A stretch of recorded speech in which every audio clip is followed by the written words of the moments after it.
Okay, we have been studying the book of Acts.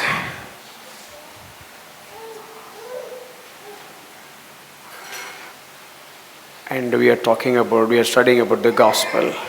நாம் தொடர்ச்சியாக அப்போஸ்தலர் புத்தகத்தை தியானித்துக் கொண்டிருக்கிறோம். அதில் குறிப்பாக இந்த சுவிசேஷம் என்றால் என்ன என்பதை அறிந்து கொள்ள முயற்சிக்கிறோம். And the recent past we have been studying about the adoption. கடந்த சில வாரங்களாக புத்திர சுவிகாரத்தை குறித்து நாம் அறிந்து கொண்டிருக்கிறோம். I know you are all tired. நீங்கெல்லாம் கண்டிப்பாக களைப்பா இருப்பீங்கன்னு எனக்கு தெரியும். Mostly, maybe most of the people would have slept just for 2.5 hours or 3 hours. உங்களை நிறைய பேர் ஒரு 2 மணி நேரம் இல்லை 3 மணி நேரம் தான் நேற்றிரவு உறங்கியிருப்பீங்க என்பது எனக்கு தெரியும். I don't think that, okay, let me get a good opportunity right now and இப்போ நல்ல வாய்ப்பு கிடைக்கிது அப்படியே அயர்ந்துடாதீங்க. I'll do my best. Don't take it as an opportunity to take off. Let's be seated here and listen attentively. I just looked at my notes and it was just so many verses and it's a deep core theology. I said, Lord, please help me. நான் இன்றைக்கு என்னுடைய குறிப்புகளை அப்படி எடுத்து பார்த்து கொண்டிருக்கும் போது அதில் நிறைய வசனங்களாக நான் வைத்திருந்தேன். கொஞ்சம் ஆழமான காரியங்களை சொல்ல வேண்டியது இருக்குது. தேவன் இந்த சத்தியங்களை சொல்வதற்கு தேவன் எனக்கு உதவி செய்யும் என்று நான் ஜெபித்தேன். And a few people have a very strong confidence. You would have already prepared. There must be some leftover from last week. அதில் குறிப்பாக ஒரு சிலர்லாம் என்கிட்ட சொல்லும்போது ரொம்ப தைரியமாக சொன்னாங்க, அண்ணே நிச்சயமாக நீங்கள் கடந்த வாரம் சொல்லி முடிக்காமல் கொஞ்சம் காரியங்களே வச்சிருப்பீங்க, எங்களுக்கு தெரியும். எனக்கு அண்ணே ப்ரிப்பேர் பண்ணிட்டீங்களாண்ணே அப்படிங்கணும். அப்புறம் அப்படி உங்கள்கிட்ட போன வாரத்தில் இருக்கும்ல அப்படின்னு சொல்லிட்டு being honest, I was not in a position to deliver whatever the leftover. I need to prepare something new. ஆனால் உண்மையே சொல்லணும்னா கடந்த வாரம் மீதமுள்ள காரியங்களை சொல்வதற்கான வாய்ப்புகள் இல்லை. ஆகவே புதிதாகவே ஒரு காரியத்தை நான் தயார் செய்து சொல்ல முயற்சி செய்தேன். So what is adoption? இந்த புத்திர சுவிகாரம் என்றால் என்ன? As we all know that it is something, someone from outside the family brought into the family which has a lot of inheritance.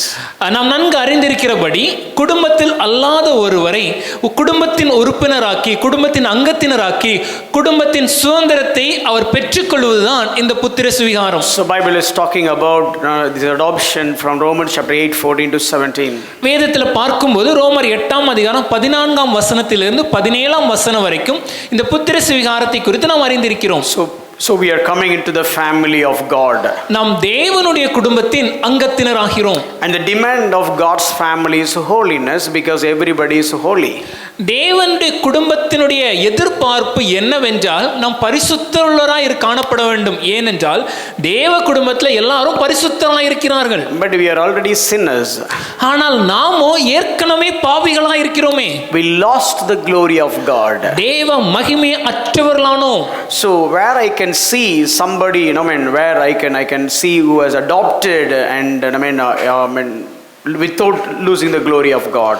ஆகவே இந்த தேவ மகிமையை இழக்காதவராக நான் ஒரு உதாரணத்தை பார்க்க வேண்டும் என்றால் தேவ மகிமையோடு இந்த உலகத்தில் காணப்பட்ட ஒரு மனிதர் யாராக இருக்கிறான்னு யோசிச்சு பார்த்தா nobody is there. ஐயா ஒருத்தருமே இல்லையே. Only one person from whom we can see the glory of God, that is Jesus Christ. ஒரே ஒருவரிடம் தான் தேவ மகிமையை முழுமையாக நாம் காண முடியும், அது இயேசுவானவர். How it was possible for Jesus? இயேசுவுக்கு மட்டும் இது எப்படி சாத்தியம்? Yeah, I do understand that he is God in flesh. எனக்கு புரிகிறது அவர் தேவன் மனிதன் உருவானார் என்பது. But still in this the defiled and distorted world, how he could live such a successful life? ஆனால் இந்த வீழ்ந்து போன சீர்குலைந்து காணப்படுற மனு உலகிலே அவராலே மாத்திரம் எப்படி ஒரு சீரான வாழ்க்கையை வாழ முடிந்தது? His birth, his ministry, his temptation and his miracles and even in his death and resurrection, everywhere you can see the power of the Holy Spirit. அவருடைய பிறப்பிலே, ஊழியத்திலே, சோதனை காலத்திலே, இன்னும் சொல்லப்போனால் உலகத்தில் வாழ்ந்த நாளிலிருந்து மரித்து உயிர்த்தெழுந்த காலம் வரைக்கும் பரிசுத்த ஆவியானவருடைய பலன் அவருக்குள்ளாக வெளிப்பட்டதை நாம் காண்கிறோம். And John 3:34 says, God gives his spirit without measure. யோவான் 3:34 சொல்லும்போது தேவன் தம்முடைய ஆவியை அவர் அளவில்லாமல் அளிக்கிறார் என்கிறது. So that is what the role of the Holy Spirit. இதுதான் பரிசுத்த ஆவியானவருடைய வேலை. So I am like sinful person, gloryless person. நான் ஒரு பாவியான மனிதன், தேவ மகிமை அற்ற மனிதன். But when I adopted into the family of God, ஆனால் தேவனுடைய குடும்பத்தின் அங்கத்தினராக பிள்ளையாக நான் ஏற்றுக்கொள்ளப்படும் போது by the power of the Holy Spirit or the role of the Holy Spirit is making me a person like God-like family. பரிசுத்த ஆவியானவரின் பிரதான கடமை என் வாழ்க்கையில என்னவென்றால் தேவனை போல அந்த குடும்பத்தின் அங்கத்தினராக என்னை மாற்றுவதே. Is it so important? ஐயா இது ரொம்ப முக்கியமா? And Bible says, Roman, when it comes to adopted, why did you adopt Lord? தேவன் இந்த புத்திர சுவிகாரத்தை குறித்து சொல்லும்போது ஏன் அப்பா பிதாவை அழைக்க நமக்கு கற்றுக் கொடுக்கிறார்? He said to be loved. முதலாவதாக நாம் அன்பு கூறத்தக்கதாக. When it is adoption means God said I love you. இந்த புத்திர சுவிகாரத்தின் மூலமாக தேவன் நமக்கு கற்றுக் கொடுக்கிற முதல் பாடம் நான் உன்னை நேசிக்கிறேன். I love you. நான் உன்னை நேசிக்கிறேன்பா. So I adopted you so that I could love you more.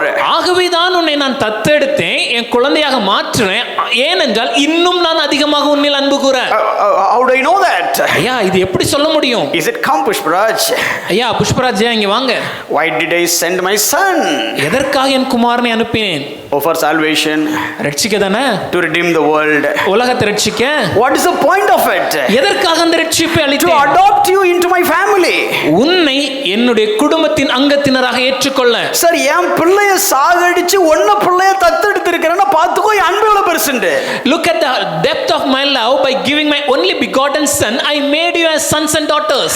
I sent my son. என் குமாரனை நான் அனுப்பி. And I killed my son. என் குமாரனை கொலை செய்து. To adopt you as my son. உன்னை என் குமாரனாக மாத்திட்டேன்பா. You are my child now. நீ என்னுடைய புத்திரனாய் இருக்கிறாய். And what is the price that I have paid? இதற்காக நான் செலுத்திய கிரயம் என்ன? I have crushed my son on the cross. என்னுடைய ஒரே பேரான குமாரனை சிலுவையிலே நொறுக்க சுத்தமானேன். God, why did you do that? தேவனே ஏன் செஞ்சீங்க? No other answer except my love over you. உன் மேல நான் வச்சிருக்கிற அந்த அன்பு இதை தவிர அதற்கு வர பதிலே இல்லப்பா. That is what Galatians 4:4. இததான் கலாத்தியர் 4:4 வாசிக்கிறோம். And what else, Lord? ஐயா வேற எதுவும் இருக்குதா? Still you are not convinced? தேவனே ஐயா நீங்க இன்னும் இதை முழுசா புரிஞ்சுக்கலையா? Oh, my son, are you not convinced yet? என் குமாரனே இன்னும் நான் சொல்ல வர விஷயம் உனக்கு ஃபுல்லா புரியலையா? You know why did I spend my Holy Spirit to this world? எதற்காக என்னுடைய ஆவியானவரை பரிசுத்த ஆவியானவரை இந்த உலகத்துக்குள்ள அனுப்புனேன் தெரியுமா? When Jesus was in this world, when Jesus was trying to depart, இயேசுவானவர் இந்த உலகத்திலே வாழ்ந்து அவருடைய ஊழிய நாட்கள் முடிந்த பின்பு உலகத்தை விட்டு அவர் கடந்து செல்ல போகும்போது the disciples were worried. அங்க சீஷர்களுக்கு மனதுக்குள்ளே ஒரு கலக்கம் உண்டாயிற்று. ஒரு சோகம் உண்டாயிடுச்சு. They were worried. நீங்க பாட்டு கிளம்பி போயிட்டீங்கன்னா அடிய போட்டுருவானுங்களே தனியா இருக்கோமே. Lord, you are going to go now. These people will come and smash us. So far, no, we spoke, we walked, and we did all that because you are there. இதுவரைக்கும் நாங்க போனோம் தைரியமா காரியங்களை செஞ்சோம். ஏன்னா நீங்க எங்க கூட இருக்குங்கிற நம்பிக்கை. Because nobody will respect us. ஏன்னா எங்களை ஒரு பையன் மதிக்க மாட்டான். Since we were there with you, they have respected us. உங்க கூட நாங்க இருந்தனால தானே எங்களுக்கு ஒரு நல்ல பேர், எங்களுக்கு ஒரு மதிப்பு. Now you are planning to leave. இப்போ நீங்களும் போறேன்றீங்க. And leave us as orphans. அனாதையா விட்டுட்டு போறீங்களே. Daddy, sorry, Jesus, what we will do? இயேசுவே ஐயரே நாங்க என்ன செய்வோம்? And Jesus said, அதுக்கு இயேசு சொல்ற பதில், better than me. நான் போகிறது உங்களுக்கு நலம். It is good for me to leave. நான் போகிறது உங்களுக்கு நலமா இருக்கும். Why? ஏன் ஆண்டவரே? You will have somebody who is better than me for your present day ministry. இந்த உலகத்துல நீங்க வாழும் நாட்களிலே இங்கே ஊழியம் செய்வதற்கு ஒரு சிறந்த ஒருவரை உங்களுக்கு அனுப்பி இருக்கிறேன். Is better than me. என்னை விட அவர் சிறந்தவர்ப்பா. Oh, I have confined myself in the city of Galilee and Nazareth and so on. நான் இந்த உலகத்துல வாழும்போது கலிலேயாவிலும் நாசரேத்திலும் மாத்திரமே ஊழியம் செய்து வந்தேன். But when it comes to Holy Spirit, ஆனால் பரிசுத்த ஆவியானவர் வரும்போது you will not only do the ministry in Jerusalem, Judea, Samaria, but you will live as a witness throughout the end of the world. உங்களுடைய ஊழியமானது எருசலேமிலும் யூதேயாவிலும் சமாரியாவிலும் மாத்திரம் குறுகிய இடத்துல இல்லாம முழு உலகத்திற்கும் பரவி காணப்படும். So you need more than somebody called Jesus. ஆகவே இயேசு என்ற ஒரு ஆசிரியரை தாண்டி உங்களுக்கு அதிகமாக ஒரு மனிதருடைய உதவி தேவை. Yeah, I am the son of God. நான் திரித்துவத்தின் கிறிஸ்துவின் இரண்டாம் நபர் தேவனுடைய குமாரன் தான். But I'm came in the method of incarnation. ஆனால் நான் மனு உருவாகி இந்த உலகத்திலே காணப்படுகிறேன். Now இப்பொழுது you need somebody better than me. என்னை விட சிறந்த ஒருவர் உங்களுக்கு வேண்டும். I'm coming for only for this assignment. நான் இந்த ஊழிய காலத்திற்காக மாத்திரம் இங்கு வந்தேன். But after this mission, இந்த ஊழியம் முடிந்த பின்பு, throughout the second coming, till the day of second coming, என்னுடைய இரண்டாம் வருகை நாள் வரைக்கும் you really need somebody is better than me. என்னை விட சிறந்த ஒருவருடைய பலன் உங்களுக்கு தேவை. Better than me, which don't take that the Holy Spirit is better than Jesus Christ. No, I'm talking about the humanity of Jesus. When compared to the humanity of Jesus, we need somebody is better than Jesus. That is the Spirit of God. ஒருவேளை இதை சொன்னா தப்பா புரிஞ்சுக்காதீங்க. அப்படின்னா குமாரனாகிய இயேசுவானவரோட பரிசுத்த ஆவியானவர் உயர்ந்தவரா, பலனுள்ளவரா, சிறந்தவரா அப்படியெல்லாம் கிடையாது. மூவரும் தேவன் தான். என்ன சொல்ல வரோம்னா, குமாரனாகிய தேவனாக இந்த உலகத்தில் இயேசுவானவர் வாழ்ந்தபோது அவருடைய மனிதத்துவத்தை விடவும், அந்த மனிதத்துவம் குறுகிய இடத்தில் இருந்த காலத்தை விடவும், நம்மளுடைய ஊழிய பாதையில் வாழும் நாட்களிலே அதிகமாக நம்மளோடு கூட இருந்து பலன் தருகிற ஒரு தேவன் நமக்கு தேவை. ஆகவேதான் பரிசுத்த ஆவியானவரை தேவன் நமக்கு அருளினார். But here God said, okay, I'm not only giving my son, ஆனால் தேவன் சொல்லும்போது, நான் என்னுடைய குமாரனை மாத்திரம் உனக்கு அருளவில்லை, I have given my Holy Spirit as well. என்னுடைய பரிசுத்த ஆவியானவரையும் அருளி இருக்கிறேன். Why? எதற்கு? To adopt you. உன்னை என்னுடைய குமாரனாக ஏற்றுக்கொள்ள. What is the reason? என்ன காரணம்? I love you. நான் உன்னை நேசிக்கிறேன்ப்பா. So because of my love, என்னுடைய அன்பின் நிமித்தமாக, in order to adopt you, உன்னை புத்திர சுவிகாரனை ஏற்றுக்கொள்ள I have sent my son. என்னுடைய குமாரனை அனுப்பி, I killed my son என் குமாரனை கொன்று to make you as my son. உன்னை என்னுடைய மகனாக மாற்றினேன். And more than that, அதுக்கும் மேலாக I have sent the spirit of my son as well. என்னுடைய குமாரனாகிய கிறிஸ்துவின் ஆவியானவரையும் நான் அனுப்பி இருக்கிறேன். Because I love you. ஏன்னா நான் உன்னை அவ்வளவா நேசிக்கிறேன். And what is the other adoption? What is the other process? இதுல மற்றொரு காரியம் என்ன? When I look into Jesus, நான் இயேசுவை பார்க்கும்போது, Jesus, you are coming here so that we will be adopted as children, right? இயேசுவே நீங்க இங்க வந்தீங்க, அதனுடைய நோக்கம் எங்களை தேவ புத்திரனாக மாற்றுவதற்கு தானே. But anyway, you are the son. ஆனா எப்படி இருந்தாலும் நீங்க குமாரன் அல்ல. We are something not least than you. உங்களை பார்க்கும்போது நாங்க ரொம்ப குறைந்தவர்கள் தானே. By the way, he is the second person of Trinity. There is no doubt about it. இதை சொல்லும்போது மறுபடியும் தெளிவாக முதலே சொல்லிடுறேன், அவர் திரித்துவத்தின் இரண்டாவது நபராக இருக்கிறார். But when he is in this world, ஆனா இந்த உலகத்துல இயேசு வாழ்ந்தபோது he was sinless. Our பாவமில்லாதவராக He was இருந்தார். doing wonder. He conquered temptations. அவர் சோதனைகளை மேற்கொண்டார். He was doing wonderful ministry. அற்புதமான ஊழியங்களை செய்தார். Miraculous signs and wonderful awesome teachings. அற்புதமான அடையாளங்கள், காரியங்கள், அற்புதங்கள், அடையாளங்கள் நடந்தது. சிறந்த உபதேசம் காணப்பட்டது. About to die and about to be resurrected. அவர் மரித்து பின்பு உயிர்த்தெழக்கூடிய நாட்களும் வரும். So somehow he is greater than us all. இதெல்லாம் பார்க்கும்போது அவர் நம்மை விட சிறந்தவராகவே காணப்படுகிறார். So the disciples would have said to him, அப்ப அந்த சீஷர்கள் இயேசுட்ட சொல்லியிருக்கணும், இருந்தாலும் நீங்க அவர் கொஞ்சம் special sir. whatever you say, you are a little bit better than us. And Jesus, okay, look at my prayer. அப்ப இயேசு சொல்கிறார், அப்படினா என் ஜெபத்தை நீங்க கவனிங்க. I prayed Abba Father. நான் தேவனை நோக்கி அப்பா பிதாவே என்று அழைக்கிறேன். நீங்க கூப்பிடலாம் சார், நீங்க கூப்பிடலாம். Lord, you can call Father as Abba. நீங்க கூப்பிட்டு அங்க இருந்து அவரே சொல்றார், இதோ என்னுடைய நேசகுமாரன் சொல்லி. And the moment you call, the Father will respond, this is my beloved son. ஆனா நாங்க கூப்பிட முடியுமா? But can we call him? Can we call him as Father? ஐயா, நாங்கள் தேவனை அப்பா பிதாவே என்று அழைக்க முடியுமா? You can call. குமாரனாகிய நீர் அழைக்க முடியும். But he said, you come. அப்படின்னா இங்க வாங்கப்பா. You ask me how to pray, right? இல்ல, என்கிட்ட எப்படி ஜெபிக்கணும் நீங்க கேட்டீங்கல்ல.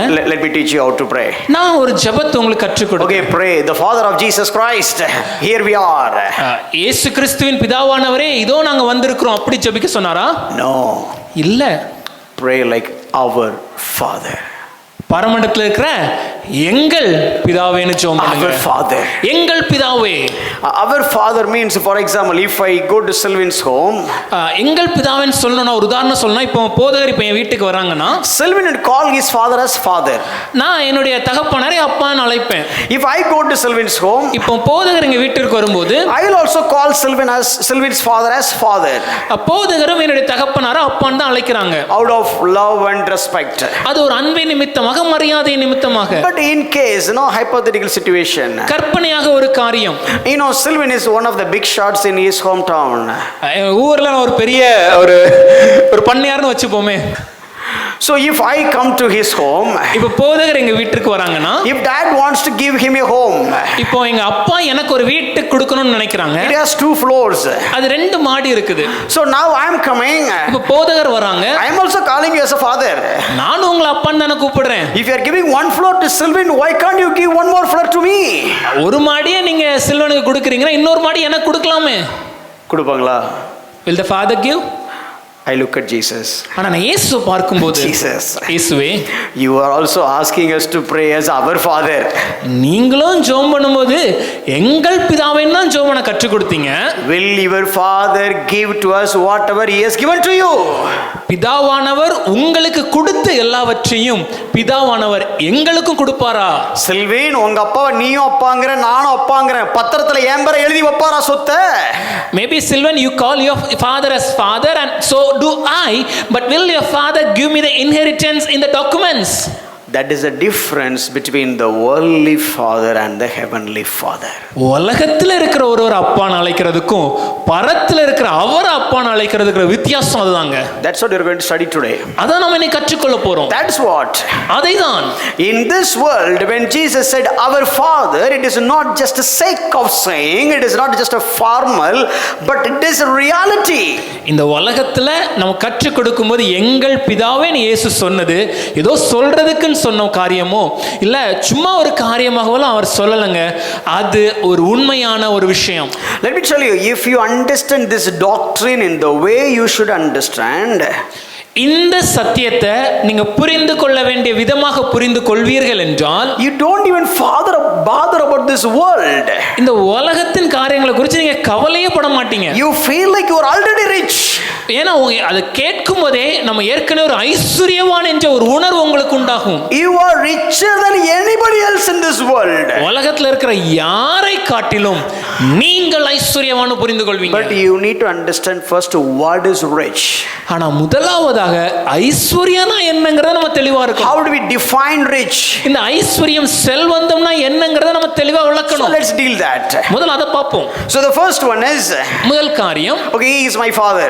இவர் என்னுடைய பிதாவா இருக்கிறார். Everything is because of love. எல்லாமே அது அன்பின் நிமித்தமாக உண்டாகிறது. But the next one, ஆனால் அடுத்த காரியம், since I enter into this family, நான் இந்த குடும்பத்தின் அங்கத்தினரா மாறுவதனால, adopted to get, to be adopted. நான் புத்திர சுவிகாரனாக மாற்றப்பட்டதன் காரியம் அவரை போல நான் உருவாக்கப்பட. So by the truth he is changing us. சத்தியத்தின் மூலமாக அவருடைய வார்த்தையின் மூலமாக நம்மை உருவாக்குகிறார். John 17:17. யோவான் 17:17 இதை வாசிக்கிறோம். Not only in the New Testament, even in the Old Testament. புதிய ஏற்பாட்டில் மாத்திரம் அல்ல, பழைய ஏற்பாட்டில் இது பார்க்க முடியும். Leviticus 27. லேவியராகமம் 27. He is by using his word and statutes to change us. அவர் தம்முடைய வார்த்தையின் மூலமாக, கற்பனையின் மூலமாக நம்மை மாற்றுகிற தேவன். How, till what stage? எந்த நிலை வரைக்கும்? To partake his divine nature. That is 2 Peter 1:4. 2 பேதுரு 1:4 சொல்கிறபடி திவ்ய சுபாவத்திற்கு பங்கு உள்ளவர்களாக நாம் மாறும் வரைக்கும். And he continue this process till, glory to glory, 1 degree to another degree, till the day we reflect Jesus Christ. இந்த உருமாற்றம், இந்த மனமாற்றம் நம் வாழ்க்கையிலே நடந்து கொண்டே இருக்கிறது. மகிமையின் மேல் மகிமை அடைந்து கிறிஸ்துவின் சாயலை நாம் பிரதிபலிக்கிற வரைக்கும் இது நம்ம வாழ்க்கையில நடக்கிறது. That's what 2 Corinthians 3:18 says. இதுதான் 2 கொரிந்தியர் 3:18 நாம் வாசிச்சோம். And last week I said one illustration about C.S. Lewis. கடந்த வாரம் C.S. Lewis என்ற ஒரு மனிதரை குறித்த ஒரு உதாரணத்தை உங்களுடன் பகிர்ந்து கொண்டேன். So I said you need to if you open your mouth for problem with one teeth, they will start work on all other teeth. teeth. நான் காரியம் விளக்கும்போது சொல்லியிருந்தேன், உங்களுடைய வாயில ஒரு பல்ல ஒரு பிரச்சனை இருக்கு அப்படின்னு நீங்க மருத்துவர்கிட்ட போய் அதை வாயை திறந்து கொடுத்தீங்கன்னா அந்த ஒரு பல்ல தொட மாட்டாங்க, இருக்கிற 32 பல்லையும் அவங்க தொட்டு பார்ப்பாங்க. This is how Jesus. இத போல தான் இயேசுவானவர். This is how Spirit of God. இதே போல தான் பரிசுத்த ஆவியானவரும் வேலை செய்கிறார். When I go to Spirit of God work on this problem, this area. நான் பரிசுத்த ஆவியானவரிடம் சென்று, ஆண்டவரே இந்த இடத்துல இந்த பிரச்சனையில என் வாழ்க்கையில கிரியை செய்யுங்கன்னு சொன்னேனா, He will start work on every area of our life. அவர் என் வாழ்விலே காணப்படும் சகல பகுதிகளிலும் கிரியை செய்கிறவராக இருக்கிறார். And He will make us like Jesus Christ. என்ன கிறிஸ்துவை போல என்னை மாற்ற அவர் முயற்சிக்கிறார். First I said adopted to be loved. முதலாவதாக சொன்னேன், நான் எதற்காக புத்திரனாக மாற்றப்பட்டேனா, நான் அன்பு கூறப்பட. And second, adopted to be adopted. இரண்டாவதாக சொன்னேன், நான் எதற்காக புத்திரனாக மாற்றப்பட்டேன் என்றால் உருவாக்கப்பட. Today one more topic and I'll finish. இன்று இன்னும் ஒரு காரியத்தை உங்களுடன் பகிர்ந்து கொண்டு நான் முடிக்க விரும்புகிறேன். I'm not finishing the series, but today for the sake of time we'll study one topic. முடிக்கிறேன்னு சொன்னனால இந்த புத்திர சுகாரம்ங்கிற தொடர் பிரசங்கம் முடிஞ்சு நினைச்சிடாதீங்க. இன்னைக்கு நேரத்தின் காரணமாக ஒரு தலைப்பு, அதுல ஒரு உப தலைப்பை மாத்திரம் பகிர்ந்து கொள்ள போகிறேன். Adopted to be lifted. எதற்காக புத்திர சுகாரம் என்றால் நம்மளை எழுப்பிவிட, உயர்த்துவதற்காக. So he is just lifting us. அவர் நம்மளை உயர்த்துகிற தேவன். Let's look at the scripture. Turn our Bible to Romans chapter 8 verse 17. ஒரு வேதத்துல ஒரு வசனத்தை திருப்பிக் கொள்ளுங்கள். ரோமர் 8வது அதிகாரம் 17வது வசனம். And if children, then heirs. Heirs of whom? Heirs of God. And fellow heirs of whom? Fellow heirs with Christ, provided we suffer with him, in order that we may also be glorified with him. நாம் பிள்ளைகளானால் சுதந்திரருமாமே. யாரோட சுதந்திரம் கேட்டா, தேவனுடைய சுதந்திரர். அது மாத்திரம் அல்ல, கிறிஸ்துவுக்கு உடன் சுதந்திரருமாமே. கிறிஸ்துவுடனே கூட நாம் மகிமைப்படும்படிக்கு அவருடனே கூட பாடுபட்டால் அப்படியாகும். Let me not deal with the suffering today. We'll deal it sometime later. அந்த பாடுபடுகிற காரியங்கள் குறித்து, துன்பப்படுறது குறித்து இன்னைக்கு நம்ம கத்துக்க போறதில்ல, இன்னொரு நாள் நம்ம அதை தியானிக்கலாம். Look at this verse. ஆனால் அந்த வசனத்தை நீங்க பாருங்க. Compare with the analogy, me calling Sylvin's dad as dad. நான் முன்னே சொன்ன உதாரணத்தை உங்க மனதில் நினைவில் கொள்ளுங்க. போதகர் என்னுடைய தகப்பனார் அப்பான்னு அழைக்கிற அந்த உதாரணம். So Sylvin's dad is introducing me to his friends. இப்போ என்னுடைய தகப்பனார் போதகரை தன்னுடைய நண்பர்களுக்கு அறிமுகம் செய்து வைக்கிறார். My boys. இது எங்களுடைய பசங்க. நம்ம பசங்க, my boys. இது என்னுடைய பசங்க. But when he says my boys, it looks like it is, it refers both of us, but still Sylvan has his own significance. ஒருவேளை தகப்பனார் என்னுடைய பசங்கன்னு சொல்லி எங்களை அறிமுகப்படுத்தினாலும் ஒரு குமாரனாக சில்வனுக்கு அந்த குடும்பத்தில் இருக்கக்கூடிய முக்கியத்துவம் கொஞ்சம் வித்தியாசமா தான் இருக்கு. So maybe he'll say, no, these are all my boys. ஒருவேளை சொல்லும்போது சொல்லலாம் இது என்னுடைய பசங்க. But he cannot say these are all my heirs. ஆனா இந்த ரெண்டு பேரும் என்னுடைய சுதந்திரன்னு சொல்ல முடியாது. என்னுடைய பையன் எங்க பசங்கன்னு சொல்லலாம், என் வாரிசுன்னு சொல்ல மாட்டாரு. He can say these people are my boys but not as my heirs. அப்படி சொன்னா நாகர்கோயில் எனக்கு ஒரு வீடு இருக்குன்னு அர்த்தம். And if that is how my father says, I have a home in Nagarkoil. ஒரு காரும் இருக்குன்னு அர்த்தம். And I also have a car. Yes. நாம் தேவனுடைய வாரிசு, சுதந்திரம். So Jesus said, I am the child of God. I am the son of God. இங்க இயேசு தன்னை அழைக்கும்போது தன்னை தேவனுடைய குமாரன் அழைக்கிறார். And he looked at me. அவர் என்னை நோக்கி பார்த்து, Pushpara, you are also son of God, child of God. ஐயா நீங்களும் தேவனுடைய புத்திரர் என்கிறார். I said, okay. Oh, I am a children. அப்போ தேவனே நான் உம்முடைய புத்திரரா? So we are children. அப்ப நாங்கெல்லாம் உம்முடைய பிள்ளைகளா? We are only children or heirs. தேவனே நாங்கள் புத்திரர் மாத்திரமா இல்ல நாங்கள் உம்முடைய உடன் சுதந்திரரா? Yeah, you are also heirs. ஆமாப்பா நீங்களும் உடன் சுதந்திரரா. வெறும் பேருக்கு பிள்ளைன்னு சொல்லுவீங்களா இல்ல பங்கு தருவீங்களா?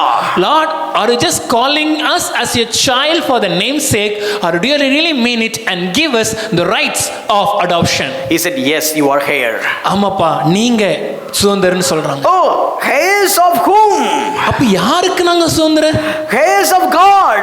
தேவனுடைய சுதந்திரர். அப்ப what about this Jesus? அப்ப இந்த இயேசுவானவர் யார்? சார் நீ என் வாரிசு அப்படினு சில்வின் அப்பா சொன்னாரா, நான் உடனே சொல்றேன் அப்ப சில்வின். If my father says, pastor, that you are my son and you are my heir, which means the next question will be, what is the relation between Sylvan and me? So now I'm saying, God, if me as a heir, what about Jesus Christ? ஆண்டவரே இப்போ நான் உம்முடைய என்னுடைய சுதந்திரன். அப்ப இயேசுவானவர் எனக்கு யார்? He said, you are here with Jesus Christ. கிறிஸ்துவுக்கு உடன் சுதந்திரர். This is something like Sylvan's dad says, okay, no, yeah, Sylvan is also my nominee, you are also my nominee, Pushparaj. இது எப்படின்னா சில்வனுடைய தகப்பனார் சொல்வது, சில்வனும் இந்த ஞாபகமணியில பேர் இருக்கும், வாரிசுங்கிறதுல பேர் இருக்கும், அதே போல உனக்கும் வாரிசுங்கிறதுல பேர் இருக்கும். So whatever Sylvan has, you will also get it legally. சில்வனுக்கு என்னெல்லாம் இருக்குதோ சட்டத்தின்படி எல்லாம் உனக்கும் உரியது. So let me tell you the one thin line of the verdict of this entire sermon.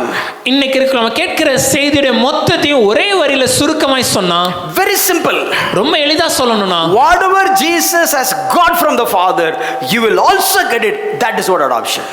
Amen. எவ்வளவு ஒரு சேம சொன்னாங்க, நான் சொன்ன உடனே புரிஞ்சு, நான் சொன்ன புரிஞ்சுதா உங்களுக்கு? புரிஞ்சு. அடுத்த பாயிண்ட்டுக்கு போ. இயேசுவானவருக்கு பிதா என்னெல்லாம் கொடுத்திருக்கிறாரோ அது எல்லாவற்றையும் உங்களுக்கும் அவர் கொடுத்திருக்கிறார். But here God said, Pushparaj, I have given you whatever I have given to Jesus Christ. ஆனால் இங்கே இயேசுவானவர் சொல்லும்போது, மன்னிக்கும், பிதா சொல்லும்போது, இயேசுவானவருக்கு நான் என்னெல்லாம் அருள் என்ன கொடுத்திருக்கிறேனோ அது எல்லாவற்றையும் புஷ்பராஜ் ஐயாகிய உங்களுக்கும் கொடுப்பேன். So the problem is, இங்க பிரச்சனை என்னன்னா, we really don't understand what do we really need. நமக்கு உண்மையாகவே என்ன காரியம் தேவை என்பதையே நாம் அறியாமல் காணப்படுகிறோம். That is what my message today. இன்னைக்கு இதுதான் என் செய்தி. Do you know what you really need? ஐயா, உங்களுடைய தேவை, உங்களுக்கு என்ன வேண்டும் உங்களுக்கு தெரியுமா? See, many times we look at the world. பல நேரம் நாம் உலகத்தை பார்க்கும்போது, look at their richness, உலகத்தின் ஐஸ்வரியத்தை பார்க்கிறோம், look at their lifestyle, அவருடைய வாழ்க்கை முறையை பார்க்கிறோம், look at their expenditures, அவங்க செலவழிக்கிற விதங்களை பார்க்கிறோம், look at their expenses, அவங்களுடைய வாழ்க்கை பொருளாதாரத்தை பார்க்கிறோம், and look at them externally, அதை வெளியரங்கமாக நாம் பார்த்து, and we thought they are so great, நாம் என்ன நினைக்கிறோம்னா இவங்க எல்லாம் ரொம்ப பெரியவங்கன்னு நினைக்கிறோம், and we feel like so inferior. அவங்களுக்கு முன்னாடி நமக்கு ஒரு குறுகிய மனப்பான்மை, தாழ்வு மனப்பான்மை உண்டாகிறது. For example, ஒரு உதாரணத்திற்கு, let's just be frank, ரொம்ப வெளிப்படையாக கொஞ்சம் யோசிப்போமே. I'm preaching here, இப்போ நான் இங்க பிரசங்கம் பண்றேன், and suddenly இப்போ திடீரென்று the doors are open, அந்த கதவை திறந்து a minister has come, ஒரு மந்திரி உள்ள வராங்கன்னா, or maybe a police officer has come, இல்ல ஒரு காவல்துறை அதிகாரி உள்ள or வராங்கன்னா, maybe just let's go beyond, Elon Musk has come, இல்ல கொஞ்சம் அடுத்த லெவலுக்கு சொல்லுவோம், ஒரு எலன் மாஸ்க் உள்ள வராருன்னா, and he is sitting there, அவர் அங்க உட்கார்ந்து இருக்கிறாருன்னா, how do you feel?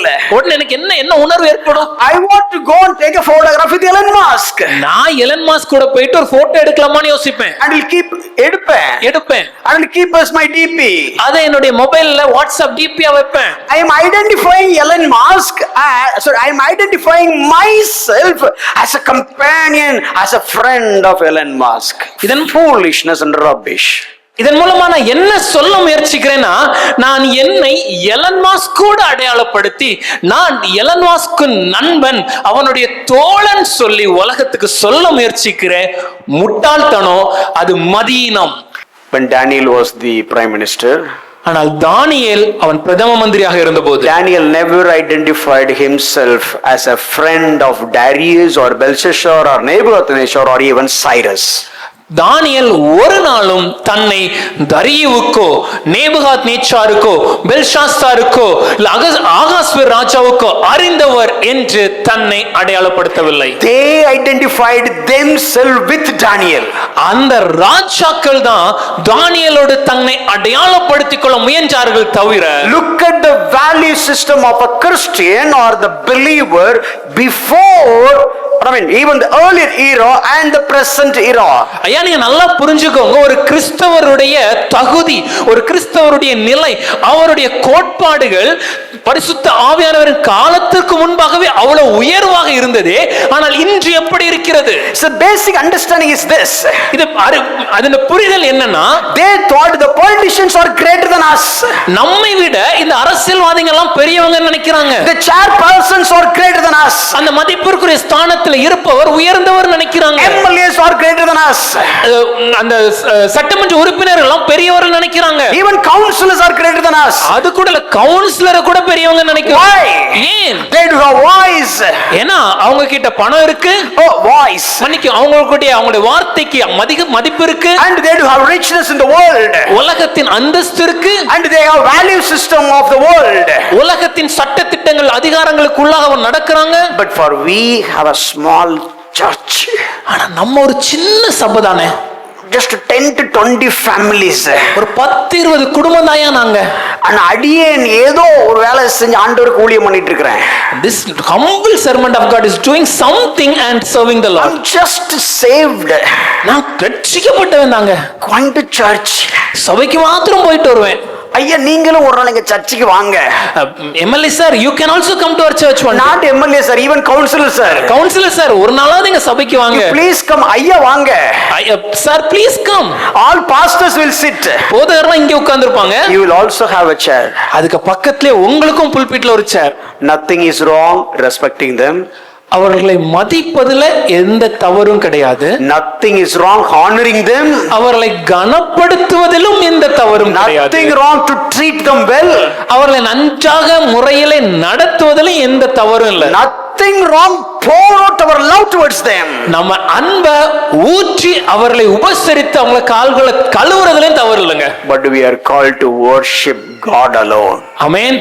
ஆனால் ஆராதனை அது தேவனுக்கு மட்டுமே உரியது. What is the problem of Christianity? ஐயா, இந்த கிறிஸ்தவத்தின் பிரச்சனை என்ன? We really don't understand what is really need in our life. இன்னைக்கு வாழ்க்கையில எனக்கு என்ன தேவை என்பதை நான் ஒழுங்கா புரிஞ்சிக்காம அறியாம இருக்கிறேன். Paul never searched for a king, but all those people searched to hear from Paul. எந்த ராஜாவை தேடியும் பவுல் ஒரு நாளும் போகவில்லை. ஆனால் ராஜாக்கள் பவுலை தேடி வந்தார்கள். Oh, they want to hear from him. பவுலுடைய பேச்சை கேட்க வந்தாங்க. In fact, one month they want to money from him. இன்னும் சொல்லப்போனா ஒரு ராஜா பவுலிடமிருந்து பணம் கிடைக்குமான்னு எதிர்பார்த்தாங்க. சார், கண்ட்ரோல்ல இருக்கிற பாஸ் கைதிட்ட காசு கேக்குற அளவுக்கு ஆயிப்போச்சு. Sir, you are the person in control, but you are looking for money from a prisoner. And Paul was never compromised. ஆனால் பவுலோ ஒரு நாளும் சமரசம் இல்லாத வாழ்க்கை. Because ஏனென்றால் Paul knows the doctrine of adoption. பவுலுக்கு இந்த புத்திர சுவிகாரம்னா என்ன என்று தெரியும். Because Paul's understanding is, ஏன்னா பவுலுடைய புரிதல் எப்படின்னா, Agrippa, king Agrippa, maybe you are in the throne of the king. ஒருவேளை ராஜ சிம்மாசனத்தில் உட்கார்ந்து In இருக்கலாம். this Rome government. இந்த ரோம சாம்ராஜ்யத்திலே. But do you know where I am? ஆனா நான் எங்க இருக்கேன்னு உனக்கு தெரியும். I am sitting in the heavenly places. நான் பரத்திலே தேவனுடைய வலது பார்சலத்தை குமாரனோடு இருக்கிறேன். My throne is higher than your throne. உன்னுடைய சிம்மாசனத்தை விடவும் தேவன் எனக்கு கொடுத்திருக்கிற அரியணை உயர்ந்தது. My place is much more higher than your place. என்னுடைய ஸ்தானம் உன்னுடைய ஸ்தானத்தை விட உயர்ந்தது. You are serving for Caesar. I am serving for the maker of the world. நீ ராயனுக்கு ஊழியம் செய்கிற, நான் உலகத்தை படைத்த தேவனுக்கு ஊழியம் செய்கிறேன். ராஜாக்கு ஊழியம் செய்கிறேன். Now where alra? I am something totally different. Look at his language. அவருடைய பேச்சு வழக்கை பாருங்கள். Oh Agrippa, hear me what I am saying. Agrippa ராஜாவே, நான் சொல்வதை நீ கவனிக்க வேண்டும். Please understand this. இதை நல்லா புரிஞ்சு கொள்ள வேண்டும். Christians must understand really who they are. கிறிஸ்தவர்களாகிய நாம் யார் என்பதை அறிந்து கொள்ள வேண்டிய கட்டாயம் உண்டு. My value is not based on how much money that I have. ஐயா, நான் யாருங்கிறது என்கிட்ட எவ்வளவு பணம் இருக்குதுங்கறத வச்சு இல்லங்க. My value is not based on how many buildings that I have. நான் யார் என்பது எவ்வளவு சொத்து கட்டிடங்களை வச்சிருக்கிறேன் என்பதை வச்சு இல்ல. My value is not based on what education I had. இல்ல, நான் யார் என்பது எவ்வளவு படித்தவன் கல்வி அறிவு உடையவன் என்பதை வைத்து இல்ல. My reputation is my reputation not based on whom I know or whom I don't know, not based on that. என்னுடைய மதிப்பு என்பது எனக்கு யார தெரியும் யார தெரியல என்பதை வச்சு கிடையாது. Whatever position you may be, ஐயா, நீங்கள் எந்த ஸ்தானத்தில் இருந்தாலும் we are called to love you. நாங்க உங்களை நேசிக்க We are called அழைக்கப்பட்டிருக்கோம். to respect you. உங்களை மதிக்கிறோம். As per Romans 13, we are here to obey you according to the scripture. ரோமர் 13ஆம் அதிகாரத்தின்படி சகல அரசு அதிகாரங்களுக்கும் வேத சட்டத்தின்படி நாங்கள் கீழ்ப்படிவோம். We love all authorities. எல்லா அதிகாரத்தையும் நேசிக்கிறோம். We respect all authorities. எல்லா அதிகாரங்களையும் நாங்கள் கனப்படுத்துகிறோம். But we will not worship any authority. ஆனா எந்த அதிகாரத்திற்கு முன்பாகவும் தலை குனியவும் மாட்டோம், தலை வணங்கவும் மாட்டோங்க. We are here to worship him. நாங்க ராஜாதி ராஜாவை மாத்திரம் ஆராதிப்போம். Then why the ministers are so-called ministers of God doing this? அப்ப இன்னைக்கு தங்களை ஊழியர்கள் என்று அழைத்துக் கொள்கிற இவர்கள் ஏன் இப்படி செய்து கொண்டிருக்கிறார்? Why the congregation had kind of a celebration mindset when it comes to these politicians? ஏன் சபையாருக்கும் இந்த மாதிரி அரசியல்வாதிகள் வரும்போது அது ஒரு கொண்டாட்டமாக அடையாளப்படுத்தமாக ஏன் மாறுகிறது? Because they don't understand who they are really. ஏனென்றால் தாங்கள் யார் என்பதை உண்மையாகவே அவங்க அறியவில்லை. A hypothetical situation. ஒரு கற்பனையா சொல்றேன். So there is a son of a minister is coming here. ஐயா, ஒரு மந்திரி, ஒரு அரசியல் மந்திரியோட ஒரு மகன் இங்க வராங்கன்னா We'll automatically get up. உடனே நம்ம எந்திரிச்சிருவோம். Nothing wrong with respect. ஐயா, கனம் கொடுக்கிறது தப்பு இல்ல. But automatically we feel inferior in our hearts. ஆனா உண்மையாகவே நம்ம மனதுல உடனே ஒரு எண்ணம் என்னன்னா அவர்களை விட நாம் கொஞ்சம் குறைவானவங்க. Look at his tejas. அவங்க முக தேஜஸ பாருங்கயா. Look at his color. அவங்களுடைய அழக பாருங்க. Look at his communication. அவர் பேசுற அந்த வார்த்தையை பாருங்க. Wow, look at his car. அவங்க வந்த வாகனத்தை பாருங்க. Did you see the phone? அவங்க பயன்படுத்த மொபைல பாத்தீங்களா? Oh, did you find all the officials come here? அவர் கூடவே அரசு அதிகாரிகள் எல்லாம் வந்தது பாத்தீங்களா? Look at how many people are following him. எத்தனை பேர் அவரை தொடர்ந்து பின்னாடி வந்தாங்க? Wow, சும்மாவா, he is a son of a minister. சும்மாலாம் சொல்லக்கூடாதுங்க, அவர் அந்த மந்திரியோட பையனாக்கும். But Bible says you are a son of God. ஆனால் வேதம் சொல்கிறது நீங்கள் தேவனுடைய பிள்ளைகள் என்று. Bible says you are a child of God. தேவனுடைய பிள்ளைகளா இருக்கிறீர்கள். Bible says you are co-heirs of Christ. வேதம் சொல்கிறது நீங்கள் கிறிஸ்துவின் உடன் சுதந்திரர். Bible says whatever Jesus has you will also have it. வேதம் சொல்கிறது இயேசுவானவருக்கு பிதாவானவர் எதையெல்லாம் அருளினாரோ. But look at our mindset. அதெல்லாம் நமக்கும் அருள் இருக்கிற சொன்ன போதும் கூட ஏன் ஐயா நம்மளுக்கு இப்படி ஒரு மனநிலைமை? Look at our mindset. நம்ம மனநிலைமை எப்படி இருக்கு? We feel like we are so much lower than them. அவர்களை விட ஏதோ ரொம்ப குறைஞ்சவங்க நம்ம நினைக்கிறது இல்லையா? But Daniel didn't have that mindset. ஆனா இந்த எண்ணம் தானியேலுக்கு இல்லையே. Oh, we are so inferior mindset. நமக்கு தாழ்வு மனப்பான்மை இருக்கு. Whereas Daniel has a superior mindset. ஆனா தானியேலுக்கோ தான் யார் என்பதை அறிந்த உயர்வான மனப்பான்மை இருக்கு. Oh, Nebuchadnezzar. நேபுகாத்நேச்சாரே, You are like the head like with the made of gold. ஐயா, உன்னுடைய தலையில இருக்கக்கூடிய அந்த அந்த மேல இருக்கக்கூடிய அந்த முள். No. In that statue we could see the whole gold head. That is you. நேபுகாத்நேச்சாரே, நீ உருவாக்கிய அந்த சிலையில தலையாகிய பொன்னினால செய்யப்பட்ட தங்கத்தினால செய்யப்பட்ட தலையாக நீர் இருக்கலாம். So you are so great. நீர் உயர்ந்தவராக இருக்கலாம். After that it is nothing is great. No, you are the head alone gold. தலை மாத்திரமே பொன்னாக இருக்கிறது. Then bronze, iron, clay and so on. ஆனா கீழே இருக்கிறதெல்லாம் அது வெண்கலம், களிமண் எல்லாம் கீழே காணப்பட்டாலும் You are great in the world. உலகத்துல நீங்க பெரியவங்க. But let me tell you, Mr. Nebuchadnezzar. ஆனால் நேபுகாத்நேச்சாரே, நான் உமக்கு ஒரு விஷயத்தை சொல்கிறேன். நீ தப்பிக்கிறதுக்கு வழி என் கையில தான் இருக்கு. If you want to save yourself, only I have the solution. You may be the head of the world. உலகத்தின் தலைவராக நீர் இருக்கலாம். But your life, ஆனா உம்முடைய ஜீவன், if you want to be saved, நீங்க உயிர் வாழணும்னா I have that good news. அதற்கான நற்செய்தி செய்தி என்கிட்ட தான் So இருக்கு. it is not me to bow before you, but we are honoring you, but we should not bow before you, but you should be bow before our God. உமக்கு முன்பாக தலை வணங்க மாட்டோம். நாங்கள் உமக்கு மரியாதை கொடுப்போம், கனம் கொடுப்போம். ஆனால் உமக்கு ஒரு நாளும் ஆராதனை செய்ய மாட்டோம். ஆனால் நீரோ எங்கள் தேவனை ஆராதித்து தான் ஆக வேண்டும். Daniel understood. தானியேலுக்கு இது புரிஞ்சது. Who is this king? இந்த ராஜா யார் என்று, And who are we? நாம யாருன்னு தெரிஞ்சது. But today our church, ஆனா இன்னைக்கு சபைக்கு we don't understand. இத தெரியாம What is the value system? நம்மளுடைய இந்த நிலைமையில மதிப்பீடுகள், நம்மளுடைய மதிப்பீடு நிலைமைகள் என்ன? We really don't understand the value system. நம்மளுடைய மதிப்பீடுகள் என்னன்னு தெரியல. And we feel like we are low, they are all great. நம்ம ஏதோ ரொம்ப குறைஞ்சவங்க மாதிரியும் அவங்க ரொம்ப உயர்வானவங்கன்னு நம்ம நினைச்சுக்கிறோம். Basically, since we really don't know what is the real need of any human being. உண்மையாகவே ஒரு மனிதனுடைய தேவை என்ன நமக்கு தெரியாதனாலதான் இந்த பிரச்சனை. I'll give one example. நான் ஒரு எடுத்துக்காட்டு சொல்றேன். For maybe a rich person in the world. இந்த உலகத்துல ஒரு மிகப்பெரிய ஒரு ஐஸ்வர்யவான் இருக்கிறாரு. And he was about, he met an accident and he was about to die. அவர் ஒரு வாகன விபத்துல சிக்கி மரண தருவாயில் இருக்கிறார். And his blood group was so rare. அவருடைய ரத்தம், அந்த இரத்த வகை அது மிகவும் அரிதான ஒரு இரத்த வகை. So now they are in the need of blood to regenerate his life. இப்போ அவருடைய உயிரை காப்பாற்றுவதற்கு அவருக்கு ரத்தம் தேவைப்பட்டது. They were searching for the blood. ரத்தத்தை தேடுறாங்க. All the blood bank and everywhere that blood is not available. ரத்த வங்கியில போய் கேட்டாச்சு, எல்லா இடத்துலயும் இந்த வகையான ரத்தம் கிடைக்கல. And finally they got one person, that person has the blood. கடைசியா ஒரு மனுஷனை கண்டுபிடிச்சாங்க, அந்த மனிதருக்கும் இதே வகை ரத்தம் இருந்தது. But that man is sleeping in the platform like a barber and beggar. ஆனா அந்த மனுஷன் எப்படின்னா ஒரு பிச்சைக்காரனை போல தெருவுல, உண்மையில ஒரு பிச்சைக்காரன், அவன் தெருவுல படுத்து உறங்கிக் கொண்டிருக்கிறான். But he has the blood.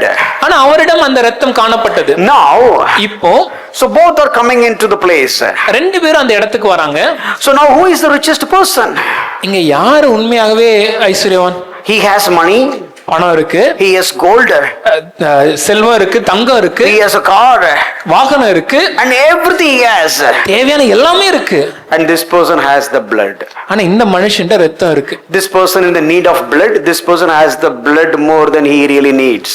இந்த மனுஷனுக்கு இப்ப ரத்த தேவை, இந்த பிச்சைக்காரனுக்கு தேவைக்கு அதிகமாகவே அதே வகையான ரத்தம் இருக்கு உடம்புல. Now they are going for an interview with the rich man.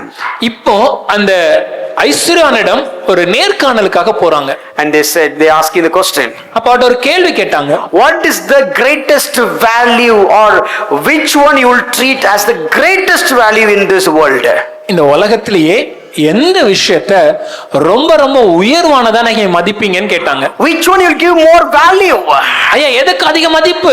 Which is more worth? எது அதிக மதிப்புடையது? Your fixed deposits, உங்களுடைய வங்கி இருப்பா, your shares, உங்களுடைய ஷேர்ஸா, or your industries, இல்ல உங்களுடைய தொழில்களா, your valuable belongings, உங்களுடைய விலை உயர்ந்த சொத்துக்களா, or maybe your family, இல்ல உங்க குடும்பமா, all your multinational companies, இல்ல உலகத்துல பல இடங்களில் காணப்படுற உங்களுடைய தொழில் நிறுவனமா? If you want to hold on only one thing, which one you will choose among all these? இந்த உலகத்துல ஒண்ணே ஒண்ணுதான் நீங்க வச்சுக்கலாம்னா இந்த எல்லாவற்றிலும் எதை நீங்க தேர்ந்தெடுப்பீங்க? He'll say nothing. அப்ப அவர் சொன்னார், எதுவுமே இல்ல. I'll choose the blood. நான் அந்த இரத்தத்தை தேர்ந்தெடுப்பேன். I'll choose the blood. அந்த இரத்தத்தை தேர்ந்தெடுப்பேன். This person has the blood. இந்த மனுஷன்ட அந்த இரத்தம் இருக்கு. This blood can earn such a rich man. இந்த இரத்தம் இருந்துச்சுன்னா, இல்ல இந்த மனுஷன் நினைச்சாங்கன்னா இது எல்லாத்தையும் அவன் சம்பாதிக்க முடியும். If he said, okay, give me your company, I'll give the blood.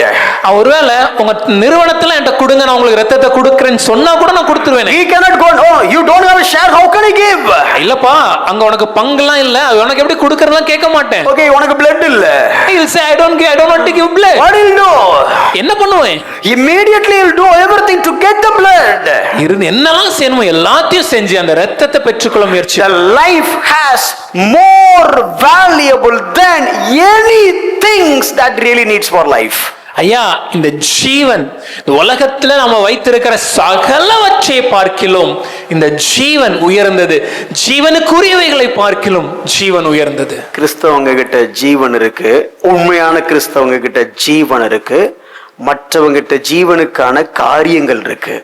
நாம என்ன நினைக்கிறோம் அப்படின்னா, ஜீவனை வச்சுக்கிட்டு ஜீவனுக்கான காரியங்களை வச்சிருக்கவங்களை பெரியவங்களா பாக்குறோமே தவிர நம்மகிட்ட இருக்கிற ஜீவனுடைய அருமை நமக்கு தெரியல. That is the problem.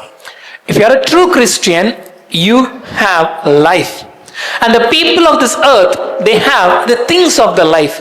But the problem today is, though we have the life, we see the people with the things of life in the earth are greater and we are something inferior. Let me tell you one more level. நான் இன்னொரு விஷயத்தை உங்களுக்கு சொல்றேனே. I mean, There is a man who is in the solitary confinement. ஒரு மனுஷனை அங்க தனியாக பாதாள சிறை. பாதாள சிறையில அடைச்சு வச்சிருந்தாங்க. Solitary confinement. அவர் தனியாக அந்த சிறையில காணப்பட்டார். He cannot move anywhere. அவரால் எங்கும் செல்ல முடியாது. Few feet. அது சில அடிகள் மாத்திரமே. No light. அங்க வெளிச்சம் கிடையாது. Rarely you will get a piece of bread. எப்பவாவது அங்க நமக்கு ஒரு ரொட்டி துண்டு கொடுப்பாங்க. You cannot hear anything. எதையும் கேட்க முடியாது. You cannot speak to anyone. யார்கிட்டயும் பேச முடியாது. You cannot see anything. எதையும் பார்க்க முடியாது. Everything is dark. சுற்றிலும் இருட்டு. No sound. சத்தம் கிடையாது. And no company. கூட இருக்க ஆள் கிடையாது. You are in this one room. இந்த ஒரே அறையில தான் இருக்கணும். And you are there for 17 years. 17 வருஷம் அந்த அறையில இருக்கணும். And if you ask him what is the real value in your life, அந்த மனுஷன்ட்ட போயிட்டு உங்க வாழ்க்கையிலே மிக உயர்ந்த மதிப்புடையது எதுன்னு நீங்க கேட்டீங்கன்னா, உனக்கு என்ன வேணும்யா? What do you really need? He'll say, I would like to see light. அந்த மனுஷனுடைய பதில், நான் வெளிச்சத்தை பார்க்க விரும்புகிறேன். வெளிச்சத்தை பார்த்து 17 வருஷம் ஆச்சு sir. It's been 17 years since I had a look at the light. Show me some light. எனக்கு வெளிச்சத்தை காமிங்க. I just want to see some light. நான் கொஞ்சம் வெளிச்சத்தை பார்க்க Or I would விரும்புகிறேன். like to see, I would like to hear some music. இல்ல ஏதாவது ஒரு இசையை கேட்க Because விரும்புகிறேன். this ear becomes shut. ஏன்னா இந்த காதுகள் அடைத்து போயிடுச்சு. Or give me somebody with whom I can speak. இல்ல யாராவது எனக்கு ஒருத்தர் கொடுங்க, நான் அவட்ட பேச விரும்புறேன். So for him, since he is in the bondage, the deliverance is the greatest ever need of him. இப்பொழுது அந்த மனிதர் அவர் ஒரு கட்டுக்குள்ளே கிடக்கிறதுனால அந்த கட்டில இருந்து விடுதலை தான் அவருடைய மிகப்பெரிய தேவை. Maybe he was a rich and very powerful man. ஒருவேளை இந்த உலகத்துல ஐஸ்வர்யவானாக இருக்கலாம், அதிகாரமுடையவராக But இருக்கலாம். now he is in the solitary confinement for 17 years. ஆனால் இப்பொழுது 17 வருஷமாக அந்த பாதாள சிறையில தனியா இருக்கிறாரு. And there was a ward boy. இப்ப அந்த அங்க சும்மா நடந்து வரக்கூடிய வேலை செய்யற ஒரு பையன் இருக்கிறான். The ward boy. அந்த இடத்தை சுத்தம் செய்யற ஒரு He is பையன். working for the daily wages. அவன் தினக்கூலிக்காக அங்க வேலை செய்யறான். But this man was a crorepati. ஆனா இந்த மனுஷன் ஒரு கோடீஸ்வரன். This is a millionaire. Our Latchathipathi, Maybe Kodeeswaran. billionaire. கோடிகளுக்கும் அதிகமான But now in சொத்துடையவர். the solitary confinement, ஆனா இப்ப தனி சிறையிலே couldn't காணப்படுறார். see anything. எதையும் பார்க்க முடியல, Couldn't hear anything. எதையும் கேட்க முடியல, Couldn't speak with anybody. யார்கிட்டயும் பேச முடியல. Everywhere is dark. சுற்றிலும் இருட்டு. No literature. No literature. எந்த புத்தகமும் இல்லை, No music. எந்த இசையும் இல்லை, No people. ஜனங்களும் இல்லை, No light. வெளிச்சம் இல்ல. He was in this solitary confinement. இப்படி தனி சிறையிலே அடைக்கப்பட்டிருந்தார். But the daily wage worker of the ward boy, ஆனா அந்த அறையில வேலை செய்யற தினக்கூலிக்கு இருக்கக்கூடிய அந்த சின்ன பையன், he sees light. அவனால் வெளிச்சத்தை பார்க்க முடியும். He has food. அவனுக்கு உணவு இருக்கு. He heard music. அவனால் இசையை கேட்க முடியும். He could see and read things and hear things, and he can walk over anywhere. அவனால பார்க்க முடியும், அவன் விரும்பினதை படிக்க முடியும், நினைச்சதை கேட்க முடியும், எங்கெல்லாம் போகணும்னு நினைக்கிறானோ போக முடியும். In his account there was millions. ஐயா, இந்த சிறையில் இருக்கிற மனுஷனுடைய வங்கியில கோடிக்கணக்கா சொத்து இருக்கு. He doesn't have he doesn't have any penny on even his pocket. ஆனா அந்த மனுஷனுடைய பாக்கெட்ல பைசா கூட இல்ல. But who is rich? ஆனா யார் ஐஸ்வர்யவான்? You tell me who is rich. Sathama, who is rich? You need to understand one thing. The world is in a bondage and you already got the freedom. If you understand that, then only you will be able to understand the value system. ஒரு விஷயத்தை நம்ம தெளிவா புரிஞ்சுக்கணும். இந்த உலகம் அது ஒரு கெட்டுக்குள்ள காணப்படுகிறது. ஆனால் நீங்களும் நானும் ஏற்கனவே அந்த கெட்டுல இருந்த விடுதலையை பெற்றுவிட்டோம். இது நமக்கு புரிஞ்சாதான் நமக்கு உண்மையாகவே என்ன தேவை, நம்ம யாருங்கிறது நமக்கு புரியும். இதை புரியாதனாலதான் மற்றவங்க எல்லாம் பார்த்துட்டு அவெல்லாம் இப்படி வாழ்ந்துறான், அவெல்லாம் இப்படி, நம்ம மட்டும் ஏன் இப்படி இருக்கோம் அப்படிங்கிற ஒரு தேவையில்லாத மட்டமான எண்ணம் நம்ம வாழ்க்கையில வருது. Because we don't understand this and realize this truth, we sometimes wonder why this person has so many riches, why he is able to live like that and why not me, and we are thinking so things that are rubbish and unnecessary. 1941 January 6, President Franklin made one statement. 1941 வருடம் ஜனவரி 6ஆம் தேதி அங்க இருந்த ஜனாதிபதி அதிபர் Franklin என்பவர் ஒரு செய்தியை சொன்னார். Franklin Roosevelt. பிராங்க்லின் ரூஸ்வெல்ட் என்பவர் ஒரு செய்தியை சொன்னார். So he was a president of United States. அவர் அமெரிக்க தேசத்தின் ஜனாதிபதி. That time it was a state war in Europe. அப்பொழுது ஐரோப்பா கண்டத்துக்குள்ள ஒரு உள்நாட்டு யுத்தம் நடந்து So you கொண்டிருந்தது. are addressing them. அப்ப அத குறித்து அவர் பேசுகிறார். Hey guys, you are having fight for so many things.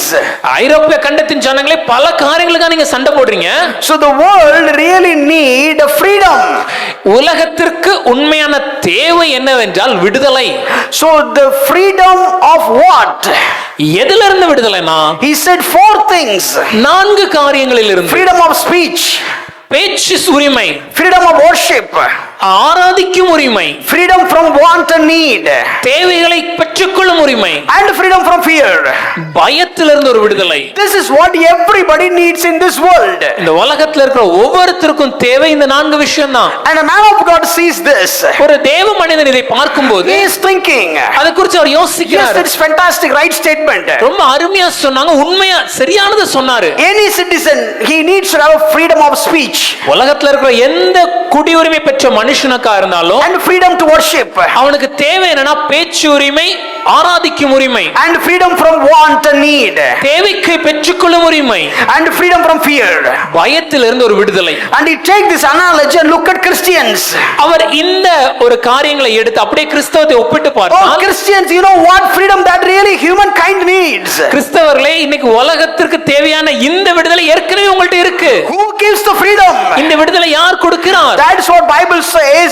Spirit of God gives the freedom. 2 Corinthians 3:17. ஆகவேதான் வேதத்திலே படிக்கிறோம் 2 கொரிந்தியர் 3:17 ஆவியானவர் நமக்கு விடுதலை அளிக்கிறவராய் Where the இருக்கிறார். Spirit of the Lord is, the liberty is. ஆவியானவர் எங்கே இருக்கிறாரோ அங்கே விடுதலை உண்டு.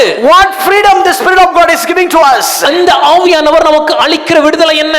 If you read Romans chapter 8, ரோமர் 8வது அதிகாரத்தை நீங்கள் வாசிப்பீர்கள் என்றால் approximately 19 times you can see the word Spirit of God, Spirit of God, Spirit of God. கிட்டத்தட்ட 19 முறை ஆவியானவர் ஆவியானவர் ஆவியானவரை பற்றி குறிப்பிடப்பட்டிருக்கிறதை வாசிக்க முடியும். Sir, if the Spirit of God is giving freedom, ஆவியானவர் நமக்கு விடுதலை அளிக்கிறார் என்றால், and this passage is talking so much about Spirit of God, இந்த ரோம புத்தகத்தில் இந்த அதிகாரம் முழுமையாக ஆவியானவரை குறித்தே பேசுகிறது என்றால், what freedom he is talking about? அவர் எந்த விடுதலை பற்றி நமக்கு பேசுகிறார்?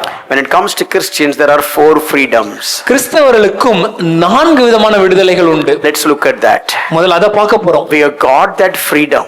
நமக்கு ஏற்கனவே இந்த விடுதலை கிடைச்சிருச்சுங்க. They haven't got that freedom. ஆனா உலகத்துல இருக்கவங்களுக்கு அது கிடைக்கல. They are in the solitary confinement. அவங்க அந்த தனி சிறையிலே காணப்படுகிறார்கள். It looks like they are so good, பார்க்க ரொம்ப நல்ல ஒரு பெரியவங்க மாதிரி தோன்றினாலும், but still they are in the prison. அவங்க அந்த தனிமையான சிறையில வாடுறாங்களே. For me it looks like a ward boy, ஆனா நாம் பார்க்கிறதுக்கு ஒரு தினக்கூலி மனுஷன் மாதிரி இருந்தாலும், but I have got the freedom to walk and talk and do all that. ஆனா எனக்கு நடக்கிறதுக்கு பேசுறதுக்கு விரும்பினது செய்யறதுக்கான விடுதலை இருக்குது. What are all the freedoms? அப்ப இங்க இருக்கிற அந்த விடுதலை என்ன?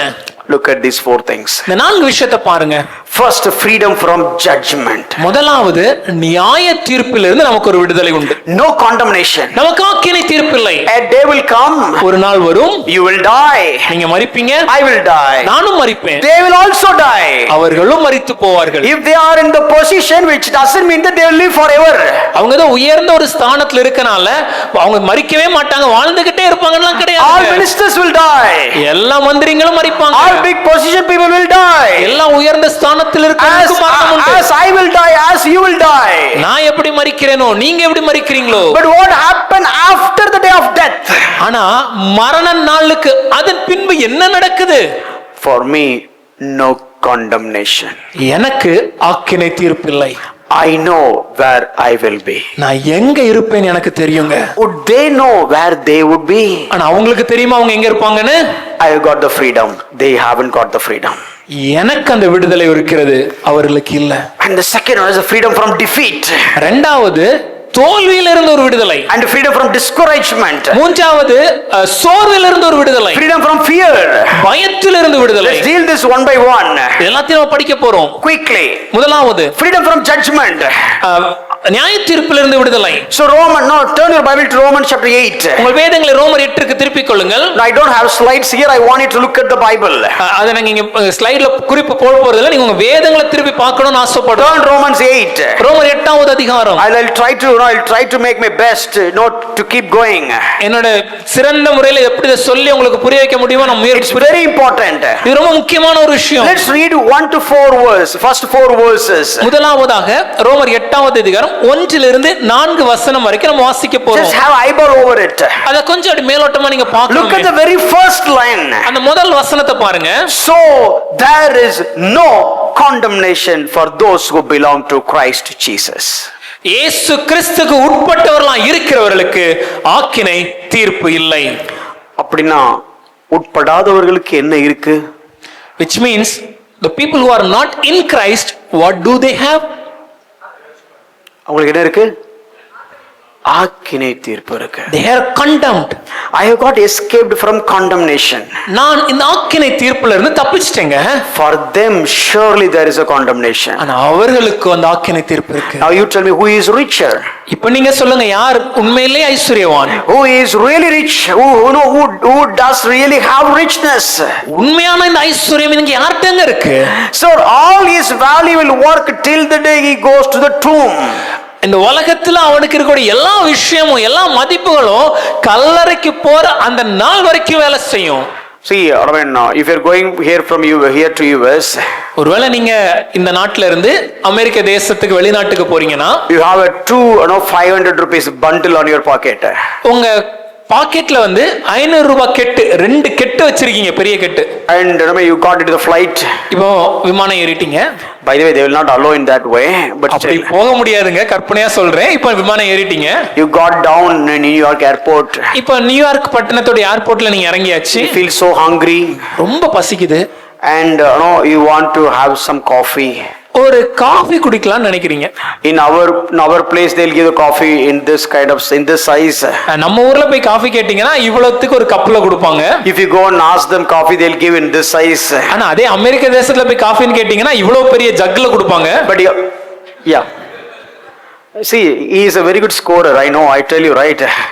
So now you have to give, you have to get that cup. இப்போ அந்த கப்பை வாங்கிட்டு and you have to pay for it. அதுக்கான பணத்தை செலுத்தி, and if they say okay, $5. இதுக்கு $5 அப்படினு சொன்னா $5 இந்த 500 வச்சுக்கோ, 450 டிப்ஸா வச்சுக்கோ. You want $5, right? Let me give $500. Remaining $495 you have it as tips. Sorry, $495 as a tips. Take it. மீதி 495 ரூபாய் டிப்ஸா வச்சுக்கோப்பா. இப்போ என்ன பண்ணலாம் சார், உங்கள மாதிரி பணக்காரர் ஊர்லயே கிடையாது sir. Will he say that, sir, there was no one as generous and rich like you? He said, don't work out. இது வேலைக்கு ஆகாது தம்பி. Okay, let me give 2 bundles. இல்ல நான் 2 பண்டிலையும் கொடுத்துறேன். He'll say, you are like a mad person, give me back that coffee. அவன் சொல்லுவான், பைத்தியம் மாதிரி பேசாத, என்னோட காஃபியை திரும்ப கொடுத்துருன்றாங்க. A day will come. ஒரு நாள் வரும். All you have, உங்களுக்கு இருக்கிற எல்லாம், it has its own value. இந்த உலகத்துல அதுக்குன்னு ஒரு மதிப்பு இருக்கு. Till the tomb. ஆனா அது கல்லறையோட முடிஞ்சிருங்க. His money was so valuable. அந்த பணம் அது மதிப்பு தான். The moment the flight is take off. ஆனா அந்த விமானம் புறப்பட்ட உடனே, after the flight is taking off, அந்த விமானம் புறப்பட்ட கணத்துல இருந்து that same 500 rupees bundle, the value is 0. அந்த 500 ரூபாய் பண்டில் இருந்தா கூட அது மதிப்பு இப்போ 0. One day every one of us will take off. ஒரு நாள் நம்ம எல்லாருமே ஒரு இடத்துக்கு கிளம்புதான் போறோம். It's for sure. நிச்சயமா நடக்கும். The problem is, if you're going for America, you know when are you going. ஆனா பிரச்சனை என்னன்னா, நீங்க அமெரிக்காக்கு போறீங்கன்னா எப்ப போவீங்கன்னு உங்களுக்கு தெரியும். You know your visa time. உங்களுக்கு போறதுக்கான விசாக்கான நேரம். And you know your travel date. என்னைக்கு போறீங்க, பயண தேதி. But here I know the visa time. எனக்கு விசா டைம் தெரியும். Visa endless time. அது நித்தியமானது, முடிவே இல்ல. இங்க 6 மாசம் சொல்லுவாங்க, இங்க அப்படி இல்ல, நித்தியமா விசா அங்க கிடைக்கும் கண்டிப்பா. Maybe when you go to America they'll say it's for 6 months validity, and maybe when you come to eternity they'll say it's eternally valid. But the problem is you will never know the travel date. ஆனா இங்க பிரச்சனைனா என்னைக்கு கிளம்ப போறோம்னு தான் தெரியாது. யாருக்காவது travel date தெரியுமா? Does anyone know your date of expiry? Nobody knows the travel date. யாருக்குமே தெரியாது. But if you don't have the cash, பணம் இருக்கு. if you don't have the dollar, ஒருவேளை டாலர் இல்லனா, if you travel to US, யுஎஸ்க்கு போனா கூட Sir, what will you do for the next meal? It won't value all that you have become nothing. அடுத்த சாப்பாட்டுக்கு என்னையா செய்வோம்? நம்ம கிட்ட இருக்கிற எல்லா பணமும் இன்னைக்கு அதுக்கு மதிப்பு இல்லையே.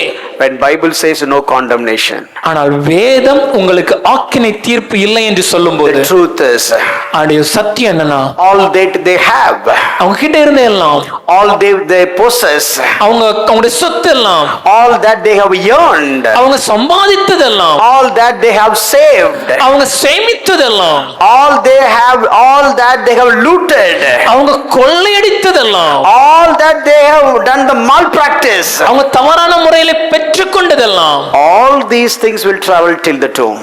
எல்லாம் கல்லறை வரைக்கும் கூட வரும். Once he is taking off, ஆனா கிளம்ப பிறகு no value.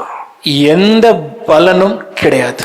My dear friend, எனக்கு அன்பானவர்களே, for you and me, உங்களுக்கும் எனக்கும் if you take off today or tomorrow, இன்னைக்கோ நாளைக்கோ நம்ம என்று மரித்தாலும், or even you take off after 50 years or 70 years, போதுமா? போதும்னு நினைக்கிறேன். இல்ல இன்னொரு 50 வருடம் இல்ல 70 வருடம் கழித்து நீங்கள் மரித்தாலும், I mean, even whatever it is, அது எப்போ நடந்தாலும் சரிங்க, we have the confidence. நமக்கு ஒரு நம்பிக்கை உண்டு. You don't have condemnation. Hallelujah. Hallelujah. You know where you will be. நமக்கு ஆக்கினை தீர்ப்பில்லை, நாம எங்க இருப்போங்கிறது நமக்கு தெரியும். His time frame is maximum 5 years. ஒருவேளை அந்த மனுஷனுடைய காலம் ஒரு 5 வருஷமா இருக்கலாம். I am talking about the chairperson.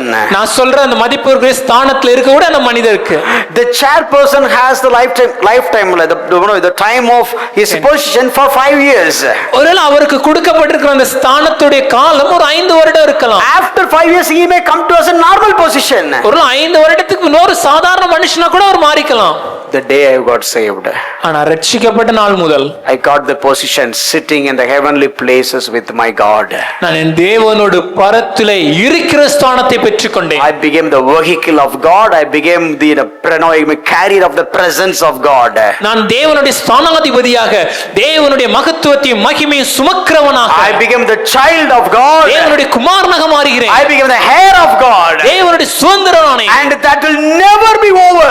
ஐயா, ஒரு நாளும் அதற்கு முடிவில்லை. It will never exhausted within 5 years. 5 வருஷம் தான் காலம் கிடையாது ஐயா. Even for eternity past it will never exhausted. அது நித்தியமாக குறைவில்லாமல் அது சென்று கொண்டே இருக்கும். Neither exhausted, never expired. அது முடிவும் இல்லை, அதற்கு கடைசி நாளும் இல்லை. I am much more richer than any other such person. இந்த உலகத்தில் இருக்கிற இப்படிப்பட்ட யாரை விடவும் நாம் உயர்ந்தவராயிருக்கிறோம். Hallelujah. Hallelujah. Are you happy about it? You are more valuable than any such people. உலகத்தில் இப்படி இருக்கிற யாரை காட்டிலும் நீங்கள் மிகவும் விசேஷமானவர்கள். The first freedom from judgment. முதலாவது நமக்கு கிடைக்கிற அந்த விடுதலை என்னன்னா, இந்த நியாய தீர்ப்பு ஆக்கினையிலிருந்து விடுதலை. Second, on freedom from defeat. இரண்டாவது தோல்வியிலிருந்து ஒரு விடுதலை. Let's look at that chairperson and their team. மறுபடியும் அதே உதாரணத்துல அந்த மதிப்பு ஸ்தானத்துல இருக்கிறவரையும் அவரோடு கூட இருக்கிற அந்த குழுவை நீங்க பாருங்க. But if you read Romans chapter 8 verse 5 to 17. ஆனா நீங்க ரோமர் 8வது அதிகாரம் 5 முதல் 17 வசனங்களை வாசிப்பீங்கன்னா, now there is a carnal Christian and the spiritual Christian. மாம்சத்துக்குரிய கிறிஸ்தவன் ஒரு ஆவிக்குரிய கிறிஸ்தவன் ரெண்டு பேரை நாம பார்க்கிறோம். If you are really a spiritual Christian, நீங்க ஆவிக்குரிய கிறிஸ்தவரா இருந்தீங்கன்னா, really you got saved, உண்மையா ரட்சிக்கப்பட்டிருந்தீங்கன்னா, you have the spirit of God. பரிசுத்த ஆவியானவர் உங்களுக்குள் இருக்கிறார். That is chapter 8 verse 5. அது 8ஆம் அதிகாரம் 5வது வசனம். And the 6th verse you have life. 6வது அதிகாரத்துல நமக்கு ஜீவன் உண்டு. 6வது வசனத்துல ஜீவன் உண்டு. And the 6th and 7th verse you have the peace with God. 6-7 வசனங்களை பார்க்கும்போது தேவனோடு நமக்கு ஒரு சமாதானம் உண்டு. And 8th verse you are pleasing God. 8வது வசனத்துல நாம் தேவனுக்கு பிரியமாய் இருக்கிறோம். And the 16th verse you have the Holy Spirit as the evidence of conversion. 16வது வசனத்திலே ஆவியானவரே நமக்காக சாட்சி கொடுக்கிறார். And your body become the temple of God. நம்முடைய சரீரம் தேவனுடைய ஆலயமாகிறது. Your world will become a new world. உங்களுடைய உலகம் புதிய உலகமாக மாறுகிறது. You will never be defeated. நீங்கள் தோல்வி அடைவதில்லை. You will never be conquered. நீங்கள் ஒரு நாளும் பிசாசானால் ஜெயிக்கப்படுவதில்லை. You will always live as a more than conqueror. முற்றும் ஜெயிக்கிற ஒரு வாழ்க்கையை நம்ம வாழ முடியும். Nothing can stand against you. ஒன்றும் உமக்கு விரோதமாய் நிற்க முடியாது. Nothing can put you down. ஒன்றும் உங்களை கீழே தள்ள முடியாது. Nothing can make you fail. ஒன்றும் உங்களை தோல்வி அடைய செய்ய முடியாது. Because you have got the freedom from any defeat. ஏனென்றால் சகல தோல்வியில் இருந்தும் விடுதலையை பெற்றுக் கொண்டவர்கள் நீங்கள். Any point of time they may have defeat. ஐயா, ஏதோ ஒரு நேரத்தில் எப்ப வேணாலும் அவங்களுக்கு தோல்வி ஏற்படலாம். You never know what will happen. அங்க என்ன நடக்கும் நமக்கு தெரியாது. And somebody says you cannot survive for 5 years. இன்னொருத்தங்க சொல்றாங்க 5 வருஷம் நீங்க தாக்கு பிடிக்க மாட்டீங்க. And we'll topple it. அதை நாங்க கவிழ்த்துருவோம். But still look at them. We look at them as though they are so great. அப்படி இருந்தா கூட நம்ம அவங்கள பார்க்கும்போது இவங்க ரொம்ப பெரியவங்க நினைக்கிறோம். But Paul says to you, ஆனா பவுல் உங்களை பார்த்து சொல்கிறார், the entire world will have defeat. இந்த முழு உலகமும் தோல்வி அடையலாம். Let me tell you. ஆனா நான் சொல்றேன்ப்பா, You have no obligation. You will never defeat. நீங்கள் You will never be defeated. நீங்க எந்த கட்டாயத்துக்குள்ளேயும் நீங்க இல்ல, நிச்சயமாகவே நீங்கள் தோல்வி அடைய மாட்டீங்க. அவங்க ஒரு கட்டாயத்துக்குள்ள இருக்கிறாங்க. They are under an obligation. They have to prove their majority. அவங்களுடைய நாங்க தனி மெஜாரிட்டி இருக்குங்கறத அவங்க ப்ரூவ் பண்ணிட்டே இருக்கணும். No, they are in obligation for fulfilling so many, their promises and so on. அவங்களுக்கு ஒரு கட்டாயம் உண்டு, கொடுத்த வாக்குறுதியெல்லாம் நிறைவேற்ற வேண்டும்.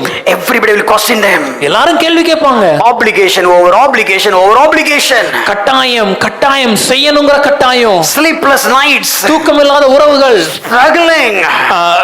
கஷ்டப்படுறாங்க. Challenges. பிரச்சனைகள். And it is the bed of thorn. அது ஒரு முள் படுக்கை. But look at you and me. ஆனா உங்க வாழ்க்கையும் என் வாழ்க்கையும் பாருங்க. Even if you sleep in the bus, நீங்க பஸ்ல தூங்கினாலும் சரி, or even in the street or in the pathway, still you are sleeping with snoring. நீங்க பஸ்ல தூங்கினாலும் சரி, போற வழியில தூங்கினாலும் சரி, இல்ல பஸ்ல ரெண்டு சீட்டுக்கு நடுவுல இருக்க பாதையில தூங்கினாலும் சரி, கொரட்டை விட்டு தூங்குற அளவுக்கு தூக்கம் வருது. டக்குன்னு போய் இவர் யாருன்னு சொல்லுவாருன்னு எதிர்பார்ப்பாங்க. சொல்ல மாட்டேன், Melvin வருத்தப்படுவாரு. Still you can sleep. நம்மளால நல்லா தூங்க முடியுதுங்க. அடுத்து தனானா யோசிப்பார், நம்மளை பத்தி எதுவும் சொல்லுவாரோ, அடுத்து நம்மளும் தான் உட்கார்ந்து இருந்தோமே அப்படின்னு சொல்லேன். ஓகே, வரும்போது நிறைய இருக்கு, இன்ஃபர்மேஷன் வாங்கியிருக்கு. But going forward, but look at, I don't have the fear of being defeated. ஆனா எனக்கு இந்த தோல்வியை குறித்த பயம் இல்லை. I am greater than them. அவர்களை விட நான் உயர்ந்தவன். My dear friend, this is what my message today. எனக்கு அன்பானவர்களே, இன்னைக்கு இதுதான் என்னுடைய செய்தி. God has adopted you. தேவன் உங்களை புத்திரராக ஏற்றுக்கொண்டாரே. Number 1, no condemnation. முதலாவதாக ஆக்கினை தீர்ப்பில்லை. You are freed. You got freedom from condemnation. உங்களுக்கு ஆக்கினை தீர்ப்பிலிருந்து, நியாய தீர்ப்பிலிருந்து ஒரு விடுதலை. Number 2, you have no obligation. இரண்டாவது, உங்களுக்கு ஒரு கட்டாயம் இல்ல. You got the freedom from any defeat. எல்லா தோல்வியிலிருந்தும் ஒரு விடுதலை. அடுத்த 5 வருஷம் என்ன நடக்கும் அவங்களுக்கு தெரியாது, அடுத்த 1000 வருஷம் என்ன நடக்கும்ங்கிறது நமக்கு தெரியும். ஆமென், ஹalleluya. We know, நமக்கு தெரியுங்க, will never be defeated. நாம் ஒரு நாளும் தோல்வி அடைவதில்லை. Freedom from defeat. ஒரு தோல்வியிலிருந்து ஒரு விடுதலை. Third thing, மூன்றாவது காரியம், even the freedom, because Jesus, the Spirit of God is in us. ஆவியானவர் நமக்குள்ளாக இருக்கிறாரே. He has got adopted us. அவர் நம்மை புத்திரனாக We மாற்றினாரே. became His child. அவருடைய பிள்ளையானோமே. He will never let us down. ஒரு நாளும் நம்மை அவர் கைவிடுவதே இல்லை. தலைவன் தோத்தா தொண்டனுக்கு அசிங்கம்னு நினைக்கிறத விட, நான் தோத்தா எங்க அப்பாவுக்கு அசிங்கம், என்ன தோக்கவே விட மாட்டாரு. ஹalleluya. That is what, yeah, go ahead. Maybe the cadre might think, if my leader loses, that is a big shame unto us. But when it comes to you and me, we will never be defeated, because our defeat is a shame to God, and He will never ever let it do. And the third one, மூன்றாவது காரியம், see, look at them. அவங்கள பாருங்க. Most of the time they are not enthusiastic. பல நேரம் அப்படி உற்சாகமாலாம் இருக்க மாட்டாங்க. Anytime anything can happen. எப்பனாலும் எதுனாலும் நடக்கலாமே. They need to find out, okay, who is working against us. நமக்கு விரோதமா யாராவது செயல்படுறாங்களான்னு பார்த்துட்டே இருக்கணும். Look at even in the world. உலகத்துல கூட பாருங்க. There are so many people, they achieved so much, still they felt emptiness in them. உலகத்துல நிறைய காரியங்களை அவங்க சாதிச்சு உச்சாணியில இருந்தாலும் மனசுக்குள்ள ஒரு வெறுமை எப்பொழுதுமே இருக்கு. I said about Marilyn Monroe many times. பலமுறை இந்த மார்லின் மென்ரோ அவருடைய உதாரணத்தை நான் சொல்லி இருக்கிறேன். Went to the peak. உலகத்தின் சிகரத்துல இருந்தாங்க, but killed herself. ஆனா தன்னையே மாய்த்து கொண்டாங்க. Why? ஏன்? Emptiness, வெறுமை, vacuum, உள்ளுக்குள்ள வெறுமை, discouragement. சோர்வு. And yesterday I said, this Wimbledon champion Becker, he just achieved so much. நான் நேற்று உங்களோட சொல்லி இருந்தேன், அந்த விம்பிள்டன் போட்டியில ஜெயித்த அந்த பெக்கர் என்ற வீராங்கனை, he said he came to the peak. அந்த உலகத்தின் புகழின் உச்சத்தில் அவர் இருந்தாலும், But when they said, sir, what is your problem? அந்த பெக்கர் அவர்களிடத்துல, ஐயா உங்களுக்கு என்ன பிரச்சனைன்னு கேட்டா, I am battling with the suicide. நான் மரணம் இல்ல அந்த தற்கொலையோட போராடிட்டு இருக்கிறேன். Sir, you have everything. ஐயா உங்ககிட்ட எல்லாமே இருக்கு. But still they felt like nothing. ஆனா அவங்களுக்குள்ள ஒண்ணுமே இல்லாத மாதிரி ஒரு எண்ணம். That emptiness, அந்த வெறுமை, that discouragement, அந்த சோர்வு, that vacuum, அந்த உள்ளுக்குள்ள இருக்கக்கூடிய அந்த வெறுமை, having huge name, ஐயா பேர், பெரிய பேர், so much of fame, பெரும் புகழ், so much of possessions, கோடிக்கணக்கான சொத்துக்கள். but he missed to possess what he is supposed to possess. ஆனா உண்மையான சொத்தை அவர் வாழ்க்கையில அறிந்து கொள்ளவே இல்லைங்க. எல்லாம் வச்சிருக்கிறவங்களுக்கு எதை வச்சிருக்கணுமோ அதை வைக்காததுனால they got that discouragement. Though they have everything, yet they didn't have the one thing that is really needed. அதுதான் அந்த சோர்வுக்கு காரணம். We got freedom from discouragement. இந்த சோர்வுல இருந்து நமக்கு ஒரு விடுதலை உண்டு. So no frustration. ஆகவே நமக்கு இந்த frustration கிடையாது. There are times they are frustrated. பல நேரத்துல அவங்களுக்கு வெறுப்பு உண்டாகிறது. But look at Romans 8 chapter 18 to 30. ஆனா அதே இது ரோமர் 8ஆம் அதிகாரம் 18 ல இருந்து 30 வசனங்களை வாசித்து பாருங்கள். You don't need to have any frustration. நமக்கு இந்த கோபம் தேவையில்லை. See, Bible says even the creations are groaning. வேதம் சொல்லுகிறது சிருஷ்டிகள் கூட அது எதிர்பார்த்து காத்து கொண்டிருக்கிறது. They are groaning. எதிர்பார்த்து பிரசவ வேதனைப்படுகிறது. They said, okay, I am in the fallen state. அவங்க சொல்ற காரியம், நான் இந்த விழுந்து போன உலகத்துல இருக்கிறேனே. You know how God I created me. ஆனால் என் தேவன் என்னை எப்படி சிருஷ்டித்தார் தெரியுமா? But now I have fallen. ஆனா இப்ப விழுந்து போய் விட்டேனே. When I'll come back to that original state? மறுபடியும் என்னுடைய ஆரம்ப நிலைக்கு நான் எப்பொழுது வருவேன்? But you know what? ஆனா ஒண்ணு தெரியுமா? The Spirit of God is with us.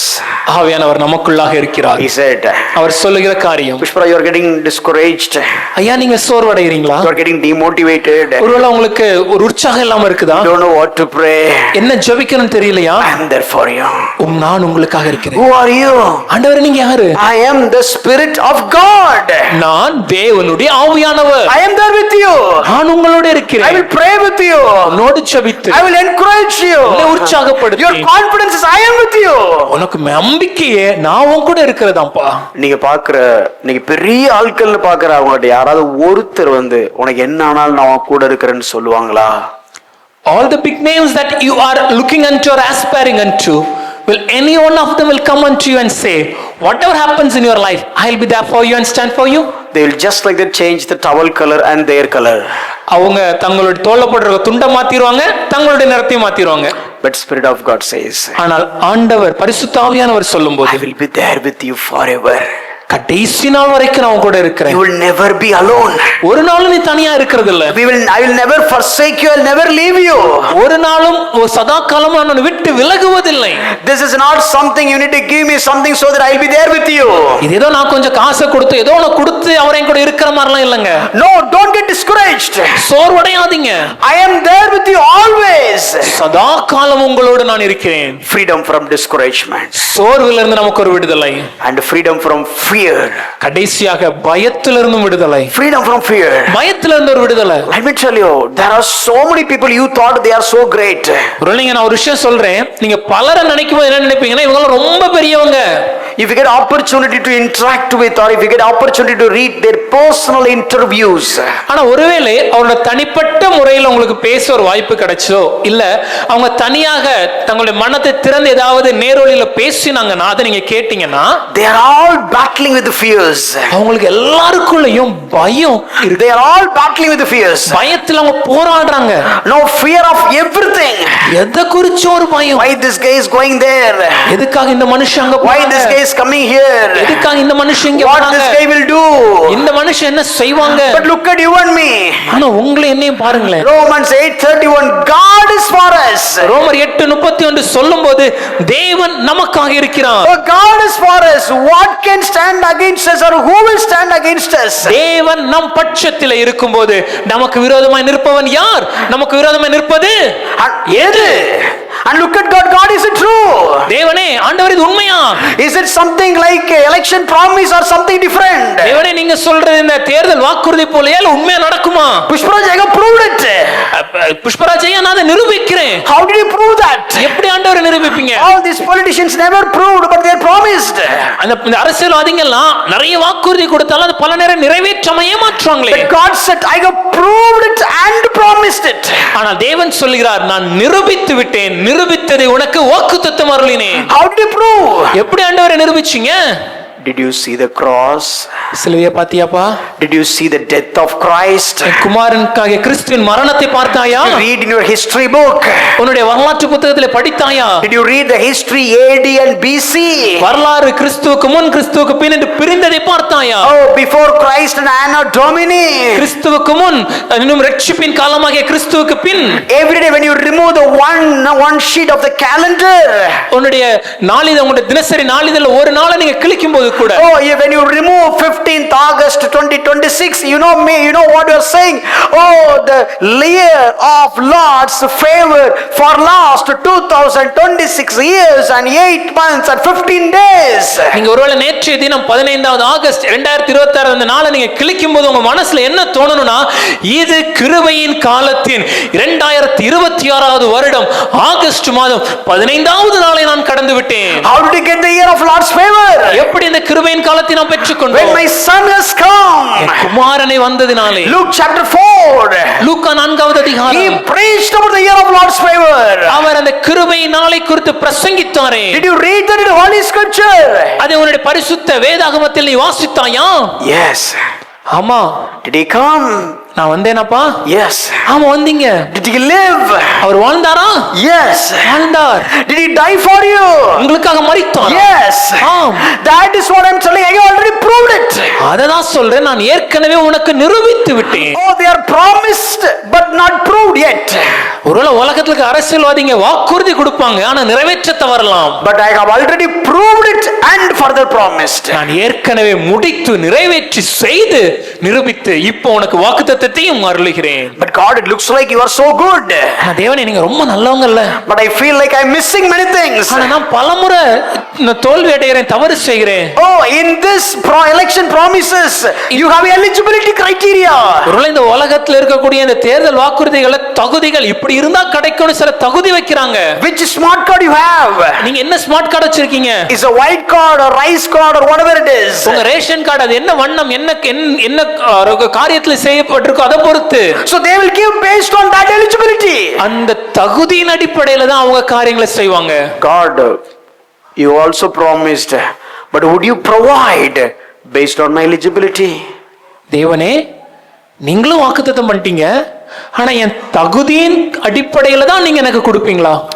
8:31 he said, I am for you. ரோமர் 8:31 தேவன் சொல்கிறார், நான் உன் பட்சத்தில் இருக்கிறேன். That is a promise. அது ஒரு வாக்குத்தத்தம். 8:32 32வது வசனத்தை பாருங்க. Christ died for you. That is provided. தேவன் தன்னுடைய குமாரனாகிய கிறிஸ்துவை நமக்காக அருளினாரே, அது தெய்வீக பாதுகாப்பு, அவருடைய அனுகூலம். And 8:33 33வது வசனம், no conditions apply. இதுக்கு எந்த நிபந்தனையும் கிடையாது. God justified you.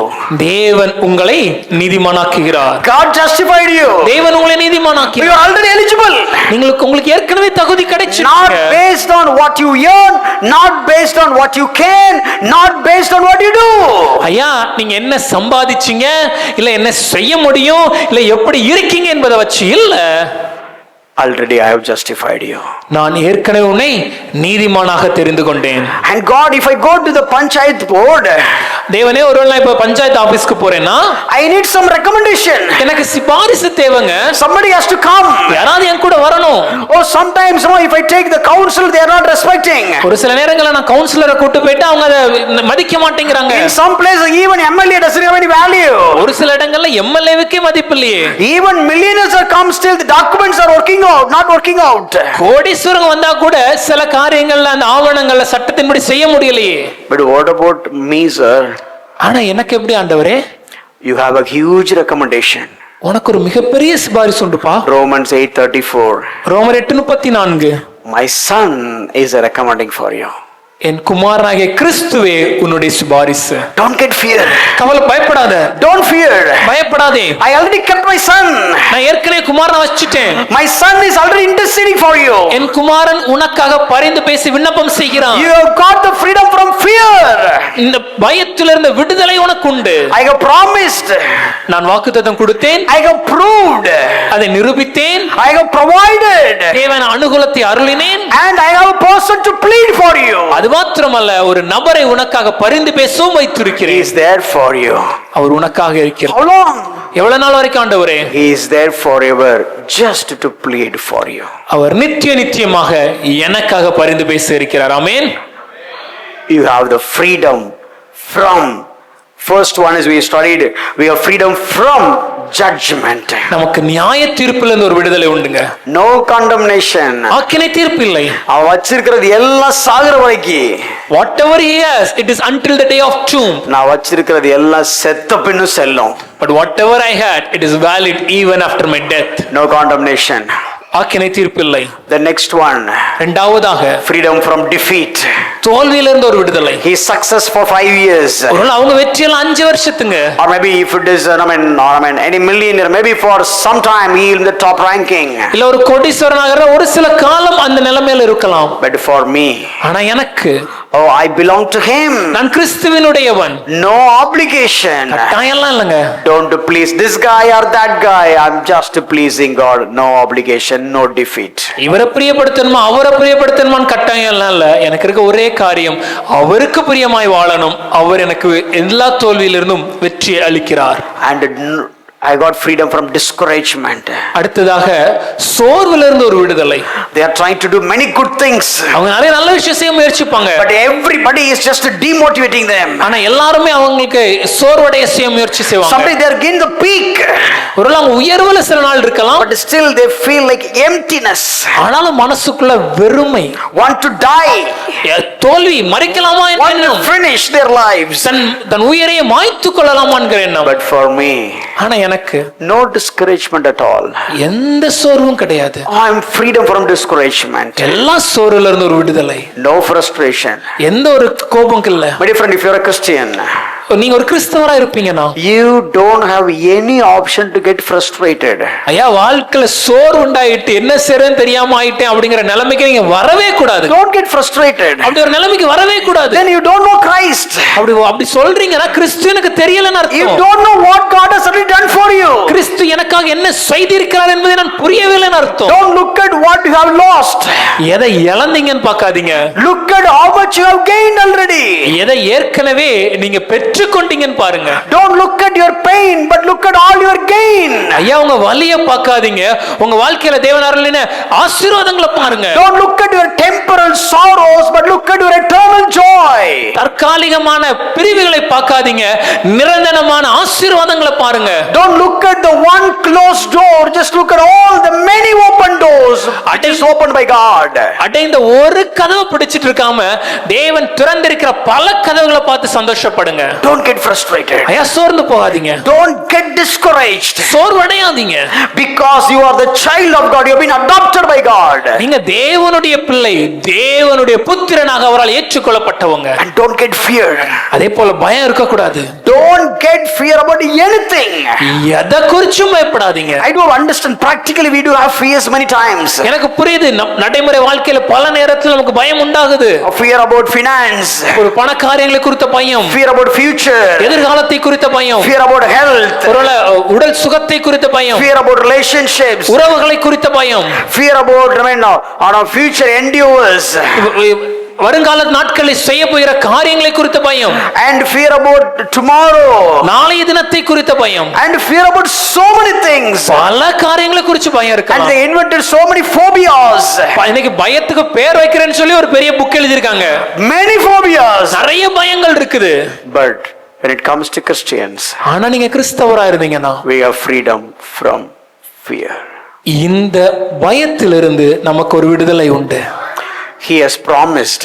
அவர் வாக்கு கொடுத்தார். God is for us. தேவன் நமக்காக இருக்கிறார் என்று. And he proved it. அதை நிரூபித்தார். He died for us. தம் குமாரனை மரிக்க கொடுத்தது நிமித்தம். And he provided it. நமக்கு அருளினார். He justified us. நம்மை நீதிமானாக்கினது நிமித்தம். And he is still pleading for us. நமக்காக வேண்டுதல் செய்கிறார்.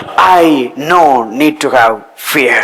ஆகவே எனக்கு எந்த பயமும் இருக்க வேண்டுவதில்லை. My dear friends, எனக்கு அன்பான திருச்சபையாரே, you got adopted by God. நீங்கள் தேவனாலே புத்திரராக ஏற்றுக்கொள்ளப்பட்டீர்கள். You are free from judgment because Christ died for you. You have his righteousness. நீங்கள் இந்த நியாயத்தீர்ப்பிலிருந்து விடுதலை பெற்றீர்கள். ஏனென்றால் கிறிஸ்து உங்களுக்காக மரித்தார். அவருடைய நீதியின் சால்வை உங்களுக்கு அளிக்கப்பட்டது. அவர் செத்ததுனால நான் நீதிமான் ஆயிட்டேன். Because he died, I became righteous. We free from defeat because Christ lives in us. நமக்கு தோல்வியிலிருந்து ஒரு விடுதலை, ஏனென்றால் கிறிஸ்து எனக்குள்ளாக வாசம் செய்கிறார். அவர் செத்ததுனால நான் நீதிமானான, அவர் வாழ்றதுனால நான் ஜெயிக்கிறவனானே. Amen. Because he died, I am justified, and because he lived, I am more than a conqueror. Story has not ended there. ஆனா கதை அங்க முடியல. He is going to come one day. ஒரு நாள் மறுபடியும் வருவார். I don't need to have any discouragement. ஆகவே எனக்கு சோர்வு தேவையில்லை. My rewards will come with him. நான் என்னுடைய பலன்கள் அவரோடவே சேர்ந்து வரும். Whether I will go and be with him or he will come and take me with him. ஒன்று நான் மரித்து அவரோடு சேர்வேன், இல்ல அவர் வந்து என்னை அவரோடு சேர்த்துக் கொள்வார். I am free from discouragement because Christ is coming for me. எனக்கு எல்லா சோர்விலிருந்து ஒரு விடுதலை, ஏனென்றால் கிறிஸ்து எனக்காக வரப்போகிறார். And I am free from fear.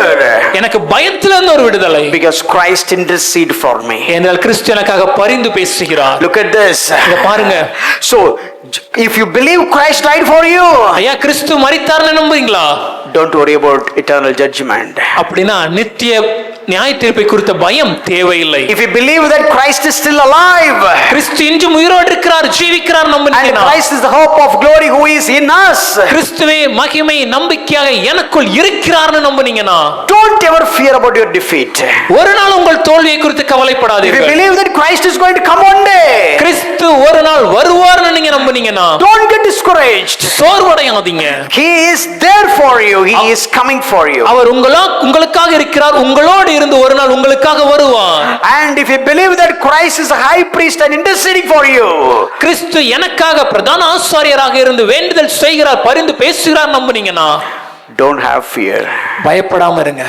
No condemnation, ஆக்கினை தீர்ப்பில்லை. Free from judgment, நியாய தீர்ப்பிலிருந்து விடுதலை. Free from defeat, தோல்வியிலிருந்து விடுதலை. Free from discouragement, சோர்விலிருந்து விடுதலை. Free from fear, பயத்திலிருந்து விடுதலை. These are all our riches. இதுதாயா நமக்கு தேவன் கொடுத்திருக்கிற சொத்து. Can anyone claim to have this freedom apart from Christ? கிறிஸ்துவை தவிர, கிறிஸ்துவினுடையவர்களை தவிர இந்த ஆசீர்வாதங்களை வேற யாரால சுதந்திரித்துக் கொள்ள முடியும், சொந்தம் கொள்ள முடியும்? No condemnation, ஐயா ஆக்கினை தீர்ப்பில்லை. No obligation, கட்டாயம் இல்லை. No frustration, சோர்வில்லை. No separation, பிரிவில்லை. If God is for us, தேவன் நம் பட்சத்தில் இருப்பார். who can stand against for us? நமக்கு விரோதமாய் நிற்பவன் யார்? Who will stand against for us? நமக்கு விரோதமாய் நிற்பது எது? What can stand against for us? நமக்கு விரோதமாய் நிற்பது எது? நான் எதுக்கு பயப்படணும்? Why should I fear? நான் எதுக்கு அவனை கொண்டாடணும்? Why should I celebrate him? இன்னும் சொல்ல போனா அவங்க தான் எங்களை கொண்டாடணும். And the truth is, they have to celebrate us. Rather than me identified myself with them, they should identify themselves with us. நான் என்னை உலகத்தானோடு அடையாளப்படுத்திக் கொள்வது சரியல்ல, அவர்கள்தான் என்னோடு அடையாளப்படுத்திக் கொள்ள முயல வேண்டும். If they say, you know how much I have, ஒருவங்க சொல்லலாம், என்கிட்ட எவ்வளவு இருக்குன்னு தெரியுமா? I will say, you know how much I have. எப்பா, என்கிட்ட எவ்வளவு இருக்குன்னு உனக்கு தெரியுமா? கொஞ்சம் அங்க பாரு. Look at the How much I have. என்கிட்ட என்ன இருக்குன்னு உனக்கு தெரியுமா? Look at Hebrews 1:2. எபிரேயர் 1:2 பாருங்க. If you have that much, உங்ககிட்ட அவ்வளவு இருக்குனா, I have that this much. Look at me. அதை விட அதிகமா என்னிடம் இருக்கு. Oh, whom he appointed the heir of all things, that is Jesus Christ, through whom also he created the world. இவரை குமாரனாக இயேசுவானவரை சர்வத்துக்கும் சுதந்திரவாளியாக நியமித்தார். இவரை கொண்டு உலகங்களை உண்டாக்கினவர். Christ is the heir of everything in this world. இந்த உலகத்துல இருக்கிற சகலவற்றிற்கும் தலைவர் கிறிஸ்து. You know who I am? நான் யார் தெரியுமா? இந்த வீடு சில்வினோடதுதான். Maybe this house belongs to Sylvan. இது சில்வின் அப்பாவுடைய வீடுதான். Maybe it is Sylvan's father's house. இந்த வீடு முழுக்க சில்வினுக்கு தான். Maybe it belongs to Sylvan. ஆனா என்னைக்கு உயில், சும்மா பேச்சுக்கு சொல்லிக்கிறேன், என்னது சந்தடி சாட்ட சொல்லிட்டாரு அப்படி இருக்கும்ல, என்னைக்கு உயில் என் பேர்ல சேர்த்து எழுதி வச்சதோ வீட்டுல பங்கு எனக்கு இருக்கு. But on the day the document is changed and modified and included pastor's name also as an heir, he has rights over that property. Before cross, சிலுவைக்கு முன்பாக, before the new covenant, புதிய உடன்படிக்கைக்கு முன்பாக, he is the only son. அவர் ஒரே பேரான குமாரனாய் The இருந்தார். entire world belongs to him. முழு உலகமும் அவருக்குரியது. Everything is created by him, for him, through him, in him. சகலமும் அவருக்காகவும் அவருக்குள்ளாயும் அவருக்காகவும் உருவாக்கப்பட்டது. But now, ஆனால் இன்றோ through cross, சிலுவையின் மூலமாய், oh, now I am coming into the home. நான் அந்த வீட்டுக்குள்ள பிரவேசிக்கிறேன். Earlier only Jesus Christ called him as a father. முன்பு இயேசுவானவர் மாத்திரம் அவரை அப்பாவே என்று அழைத்தார். Now so many are coming inside the room, inside the home. ஆனா இந்த அந்த குடும்பத்துக்குள்ள, அந்த வீட்டுக்குள்ள அநேகர் நாம் உள்ள இருக்கிறோம். Earlier only one voice called him Abba Father. முன்பு ஒரே குரல் அவரை அப்பா பிதாவே என்று அழைத்தது. Now so many voices calling him Abba, Abba, Father, Father, Father. ஆனா இன்று பல குரல் அவரை அப்பா அப்பா பிதாவே பிதாவே என்று அழைக்கிறது. So earlier he was the heir, முன்பு அவர் சுதந்திரனாய் இருந்தார். but now ஆனா இப்போ all he has அவருடையதெல்லாம் belong to me as well. அது என்னுடையதா இருக்கிறது. I am also co-heir of Jesus Christ. நானும் கிறிஸ்துவின் உடன் சுதந்திரராய் இருக்கிறேன். நம்மட்ட அதிகமா இருக்கா, அவங்கட்ட அதிகமா இருக்கா? Do you think who has more, whether we are the people in the world? Super. பூமியும் அதன் குடிகளும் கர்த்தருடையது. சகலம் யாருடையது? belongs to the Lord. Sir, நீ ஆண்டுட்டு இருக்கிற இடமா இருக்கலாம் சார், நீங்க வாங்கி இருக்கிற இடமா இருந்தாலும் சரி, அப்பாவோடது sir. Whether you are ruling or whether you are buying, all belongs to my father. நீங்க ஓனரா இருக்கலாம், Maybe you are the owner. ஆனா நீங்க டெம்பரரி ஓனர். ஆனா தற்காலிகமான ஓனர் நீங்க. He is the permanent owner. அவரே நிரந்தரமான உரிமையாளர். If you have a piece of land ஒருவேளை உங்களுக்கு ஒரு இடம் இருக்கலாம், and you thought it is my land, நீங்க நினைக்கலாம் இது என்னுடைய இடம், it is in my name. என் பேர்ல இருக்கு. Now let me tell you a secret. நான் ஒரு ரகசியத்தை சொல்றேன். Temporary. தற்காலிகமானது. யார் owner? Who is the real owner? பூமியும் அது நிறைவும். சத்தமா சொல்லுங்க. உங்க இடம் சொல்ல குறைச்சிட்டாங்க. அவங்க இடம் சொல்ல கர்த்தருடையது, கர்த்தருடையது. உங்க இடம் சொல்ல உங்க இடமும் கர்த்தருடையதுதான். Whether it is your land or their land, all belongs to our Lord. Eternally, நித்தியமாய், permanently, நிரந்தரமாக he is the owner, அவரே உரிமையாளர். and we are the co-heirs. நாம் அவருக்கு உடன் சுதந்திரர். Hallelujah. Hallelujah. சந்தடி சாக்கில் உங்க இடத்துல எங்களுக்கும் பங்கு இருக்குன்னு சொல்லிட்டாங்க நினைக்காதீங்க, அப்படி சொல்ல வரல. One more verse. இன்னொரு வசனம். And we'll finish Matthew chapter 25 verse 21. மத்தேயு 25:21. It is all about adoption. இதெல்லாமே புத்திர சுவிகாரத்தை குறித்து நமக்கு கற்றுக் He கொடுக்கிறது. said this, his master said to him, well done, good and faithful servant, you have been faithful over a little, I will set you over much, enter into the joy of your master. Who is the master? My father is my master. அவனுடைய எஜமான் அவனை நோக்கி, நல்லது, உத்தமமும் உண்மையும் உள்ள ஊழியக்காரனே, கொஞ்சத்திலே உண்மையா இருந்தாய், அநேகத்தின் மேல் உன்னை அதிகாரியா வைப்பேன், உன் எஜமானுடைய சந்தோஷத்திற்குள் பிரவேசி. எல்லாமே யாருக்குரியதுனா என்னுடைய எஜமானுக்குரியது. Oh, all the things, எல்லா பொருட்களும். not only all the things, பொருட்கள் மாத்திரமல்ல. John 17:22. யோவான் 17:22. The glory that you have given me, I have given to them. நீர் எனக்கு தந்த மகிமையை நான் அவர்களுக்கு கொடுத்தேன். By the way, what is glory? இந்த மகிமைனா என்ன? யாரும் அந்த அக்கா அப்படின்னு கேட்டுறாதீங்க. Don't say it's glory somebody's name. And all our churches they'll pray. பொதுவா நம்ம சபையில ஒரு ஜெபம் உண்டு. Oh, let the glory come down. மகிமை இறங்குகிறது. என்னைக்காவது அப்படி சொன்ன டக்குன்னு கண்ணை திறந்து மேல பாருங்க. When somebody says the glory has come down, open your eyes and look above. திருப்பி அவங்ககிட்ட கேளுங்க. And ask them back. Sir திறந்து பார்த்தா ஒண்ணுமே வரலையே sir. Lord, sir, I opened my eyes but I couldn't see the Lord's glory descending. Glory is filled this place. மகிமை இந்த கட்டிடத்தை நிரப்புகிறது. எங்கும் எதுவும் எப்பவும் நிரப்புனதே இல்ல சார், கிடையாது. No, it's not about something coming from above and filling. No, it's not that. சும்மா சொன்ன தப்பா நினைச்சீங்க, இதெல்லாம் கதை அடிச்சு விடுறது சும்மா. Don't take me wrong, but the true fact is they are just making up some stories. What do you mean by glory? ஆனா உண்மையாகவே மகிமைனா என்ன? Exodus 33 verse 18. யாத்ராகமம் 33:18. Moses wants to see the glory of God. மோசே தேவனுடைய மகிமை பார்க்க விரும்புகிறார். Oh Moses, you want to see me, my glory? மோசே என்னுடைய மகிமையை நீ பார்க்க விரும்புகிறாயா? Come. என்னோட வா. Wait this way, wait this place. இந்த மலைக்கு பின்னாடி இருந்து I'll make all my goodness pass before you. நான் என்னுடைய சகல நன்மையும் உனக்கு முன்பாக கடந்து செல்ல வைப்பேன். என்னுடைய இரக்கம், my kindness, என்னுடைய காருண்யம், my sovereignty, என்னுடைய சர்வ ஏகாதிபத்தியம், my love, என்னுடைய அன்பு, my wisdom, என்னுடைய ஞானம், my grace, என்னுடைய இரக்கம், my power, என்னுடைய சர்வ வல்லமை, and my all intelligence, என்னுடைய சர்வ விதமான ஞானங்களும், and all my attributes, என்னுடைய சகலவித நற்குணங்களும், my justice, என்னுடைய நீதி, my righteousness, என்னுடைய நியாயங்கள், my goodness, என்னுடைய நன்மைகள், everything I'm just passing before you. எல்லாம் உனக்கு முன்பாக கடந்து செல்லும். That is what my glory. ஐயா, இதுதான் தேவனுடைய மகிமை. Oh Lord, what is your glory? தேவனுடைய மகிமை என்ன? My perfection in goodness, that's what glory. நன்மையிலே பூரணராய் இருக்கிறேனே, அதுவே என்னுடைய மகிமை. When Tendulkar played the straight drive, ஒருவேளை டெண்டுல்கர் அவங்க அந்த கிரிக்கெட் மேட்ச்ல அந்த நேரா அந்த shot அடிச்சாங்கன்னா, if he played very perfectly, ரொம்ப அருமையா அந்த ஷாட்டை வைக்கும்போது he'll just move the bat and just stand still, அந்த பேட் மட்டும் கொஞ்சம் முன்னாடி சென்று பேட் அப்படி நின்னுடுச்சுனா, and he'll never move, அவர் அசையாம அப்படி நிப்பாரு. but the ball will go straight away towards the boundary line, ஆனா அந்த பந்து நேரடியா அந்த பவுண்டரி லைனுக்கு செல்லும்.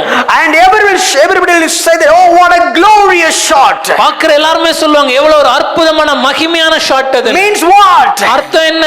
This is the best and the perfect shot of Sachin Tendulkar.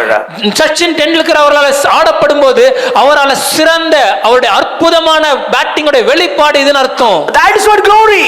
அதுதான் மகிமை. And God said, தேவன் சொல்கிறார், I'll show you my glory, என் மகிமை உனக்கு காண்பிப்பேன். perfect of my love, என்னுடைய அன்பிலே பூரணமாய் and இருக்கிறேன். perfection in mercy, என்னுடைய இரக்கத்திலே பூரணம், perfection in my grace, நான் என்னுடைய கிருபையிலே பூரணமாய் இருக்கிறேன். perfection in love, என்னுடைய அன்பிலே பூரணமாய் இருக்கிறேன். oh perfection in wisdom, என்னுடைய ஞானத்திலே பூரணமாய் in இருக்கிறேன். everything you see the perfection.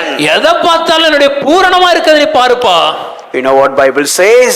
வேதம் என்ன சொல்லுது தெரியுமா? When you become a co-heir of Christ, கிறிஸ்துவின் உடன் சுதந்திரராக நாம் when you மாறும்போது, become adopted as child of God, கிறிஸ்துவின் பிள்ளைகளாக நாம் மாற்றப்படும்போது, He said, I have given the glory to you. தேவன் சொல்ல, இந்த மகிமையை உனக்கு கொடுக்கிறேன். Means what? அதுக்கு அர்த்தம் என்ன? You will have the love of God. தேவ அன்பு நமக்குள்ள இருக்குங்க. You have the wisdom of God. தேவ ஞானம் நமக்குள்ளாக You இருக்கும். have the mercy of God. தேவ இரக்கம் You நமக்குள்ள. have all the goodness of God. தேவனுடைய நன்மைகள் நமக்குள்ளே. Look at this flowers. ஐயா, இந்த படத்தை பாருங்க. All the flowers has many stages. இந்த பூக்கள் எல்லாம் ஒவ்வொரு நிலைகளுக்குள்ளாக வளர்ந்து செல்லும். Oh, this is also rose. This is also rose. முதல்ல நம்ம பார்க்கிறதும் அது ரோஸ் தான், கடைசி பார்க்கிறது ரோஜா பூ தான். And it's all variety of roses. விதவிதமான ரோஜா மலர்கள். Oh, something is yellow, white, pink, red, rose, but all different roses. ஒரு மஞ்சள் நிறம், வெள்ளை நிறம், ஒரு பிங்க் நிறம், சிவப்பு நிறம், பல நிறங்கள் இருக்கிற ரோஜா பூக்கள். But look at the, from the bud to the full glorious, with all the petals expanded. Look at that complete form. ஒருவேளை அந்த சின்ன மொட்டில் இருந்து முழுமையாக இதழ்கள் எல்லாம் விரிந்து அது அருமையான மகிமை வெளிப்படுத்தி இருந்த தருணம். Maybe you are in the first one as a bird. ஒருவேளை நீங்க அந்த முதல்ல இருக்கக்கூடிய மொட்டு மாதிரி இன்னைக்கு இருக்கலாம். Maybe that is when it comes to love. ஒரு அன்பிலே இந்த நிலையில தான் இன்னைக்கு நான் இருக்கேன்னு நினைக்கிறேன். When it comes to wisdom, ஒரு ஞானம் வரும்போது you are coming to the second row, maybe like the white rose, the third stage. ஒரு இரண்டாவது ரோல்ல கூட இந்த வெள்ளை பூல இருக்கக்கூடிய மூன்றாவது நிலைமையில நீங்க இருக்கலாம். When it comes to mercy, ஆனா இரக்கத்தை பார்க்கும்போது you may be experiencing Lord of mercy. அநேகமா நீங்க இரக்கம் செய்றவங்களா And you're இருக்கலாம். showing the mercy. Maybe you're like in the third one, fourth one. ஒரு நான்காவது நிலைமை அடைந்தவர்களா இருக்கலாம். And when it comes to know the perfection, ஒரு சற்குணரா இருக்கிறது இல்ல. or maybe in so many attributes, there are some other attributes. மற்ற காரியங்களை மற்ற குணாதிசயங்களை You பார்க்கும்போது are growing like the other rows. அதுல நீங்க இன்னும் சிறந்த ஒரு நிலைமை அடைந்தவரா இருக்கலாம். Slowly, கொஞ்சம் கொஞ்சமா people will see the glory of God in you. ஜனங்கள் தேவ மகிமையை உங்க வாழ்க்கையில பாப்பாங்க. Because you belong to that family. ஏன்னா அந்த குடும்பத்தினுடைய அங்கத்தினரா நீங்க இருக்கிறீங்க. You are adopted into that family. அந்த குடும்பத்தின் அங்கத்தினரா இருக்கிறீங்க. And the Spirit of God is slowly keeping you. பரிசுத்த ஆவியானவர் உங்களை கொஞ்சம் கொஞ்சமா உருவாக்கி கொண்டே And இருக்கிறார். you have the glory of God. தேவ மகிமை அங்கே காணப்படுகிறது. When they see you, அவர்கள் உங்களை பார்க்கும்போது they will see Christ. தேவனை காண்பார்கள். When they see your love, உங்க அன்பை பார்த்தாங்கன்னா they will see God's love. தேவ அன்பை பார்ப்பாங்க. And they will know God, and they'll come to God. They will know God. உங்களை பார்க்கும்போது தேவ அன்பை பார்த்து தேவனிடத்துல வந்து தேவனை அறிந்து My கொள்வார்கள். dear friend, எனக்கு அன்பானவர்களே, this is what our riches. இதுதான் நம்முடைய ஐஸ்வர்யம். You are more privileged. நீங்க மிகவும் பாக்கியவான்கள், You are more blessed. மிகவும் You are ஆசீர்வதிக்கப்பட்டவர்கள், richly blessed. நீங்கள் ஐஸ்வர்யத்தில் You are ஆசீர்வாதப்பட்டவர்கள், more valuable.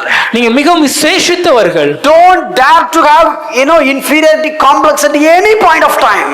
ஒரு நாள் கூட இந்த தாழ்வு மனப்பான்மை என்பது உங்க வாழ்க்கையிலே இருக்க கூடாது. இந்த உலகத்தான விட எந்த வகையில நீ குறைஞ்சவன் கிடையாது. You are not inferior compared to any of the person of the world. Don't put yourself down. ஒரு நாள் உங்களை குறைவால நினைக்காதீங்க. Don't put your head down. தலை தாழ்த்தி நடக்க Walk வேண்டாம். straight. தைரியமா நடங்க. Walk boldly. தைரியமா With நடங்க. all the confidence. முழு தைரியத்தோட. You free from condemnation. ஆக்கினை தீர்ப்பில்லாதவர்களாய், And you free from no discouragement. சோர்வில்லாதவர்களாய், You free from defeat. தோல்வியை ஜெயித்தவர்களாய், You're free from failures. தோல்வியை ஜெயித்தவர்களாய், You free from fear. பயத்தை வென்றவர்களாய். And God is for us. தேவன் நமக்காக What இருக்கிறார். can stand against us? எதுவாக இருந்தாலும் யாராக இருந்தாலும் எனக்கு விரோதமாய் நிற்பதில்லை என்ற நம்பிக்கையோட Live this life with confidence. தைரியத்தோட இந்த ஒரு வாழ்க்கையை He has வாழ்வோம். given everything to you. சகலவற்றையும் உங்களுக்கு Because அருளினாரே. you're the co-heir of Christ. கிறிஸ்துவின் உடன் சுதந்திரராய் நீங்கள் இருப்பதினாலே Not only everything, சகலம் மட்டுமல்ல, He has given His glory to you. நம்முடைய மகிமையும் உங்களுக்கு அருளினாரே. You are here in this world walking like a little Christ. நீங்க இந்த உலகத்துல கிறிஸ்துவை காண்பிக்கிறவர்களாக இந்த உலகத்துல நீங்க நடக்க வேணும். You are not Christ. நீங்கள் கிறிஸ்து அல்ல. You are not at all Christ. நிச்சயமாகவே நீங்க கிறிஸ்து You are கிடையாது. not equal to the second person of Trinity at any point of time. திருத்துவத்தின் இரண்டாவது நபருக்கு சமமானவர்களாக நம்ம ஒரு நாளுமே மாறப்போவது கிடையாது. But you walk like Christ. ஆனால் கிறிஸ்துவை போல் நடங்க. You talk like Christ. கிறிஸ்துவை போல பேசுங்க. You live like Christ. கிறிஸ்துவை போல வாழுங்க. Because you have Christ in you. ஏனென்றால் கிறிஸ்து உங்களுக்குள்ள இருக்கிறார். No discouragement. சோர்வில்ல, No fear. பயம் இல்லை, No failure. தோல்வி இல்லை, No condemnation. ஆக்கினை தீர்ப்பில்லை. He is there for you and He is with you. God bless you. அவர் உங்களுக்காக இருக்கிறார், உங்களோட இருக்கிறார். தேவன் உங்களை ஆசீர்வதிப்பாராக.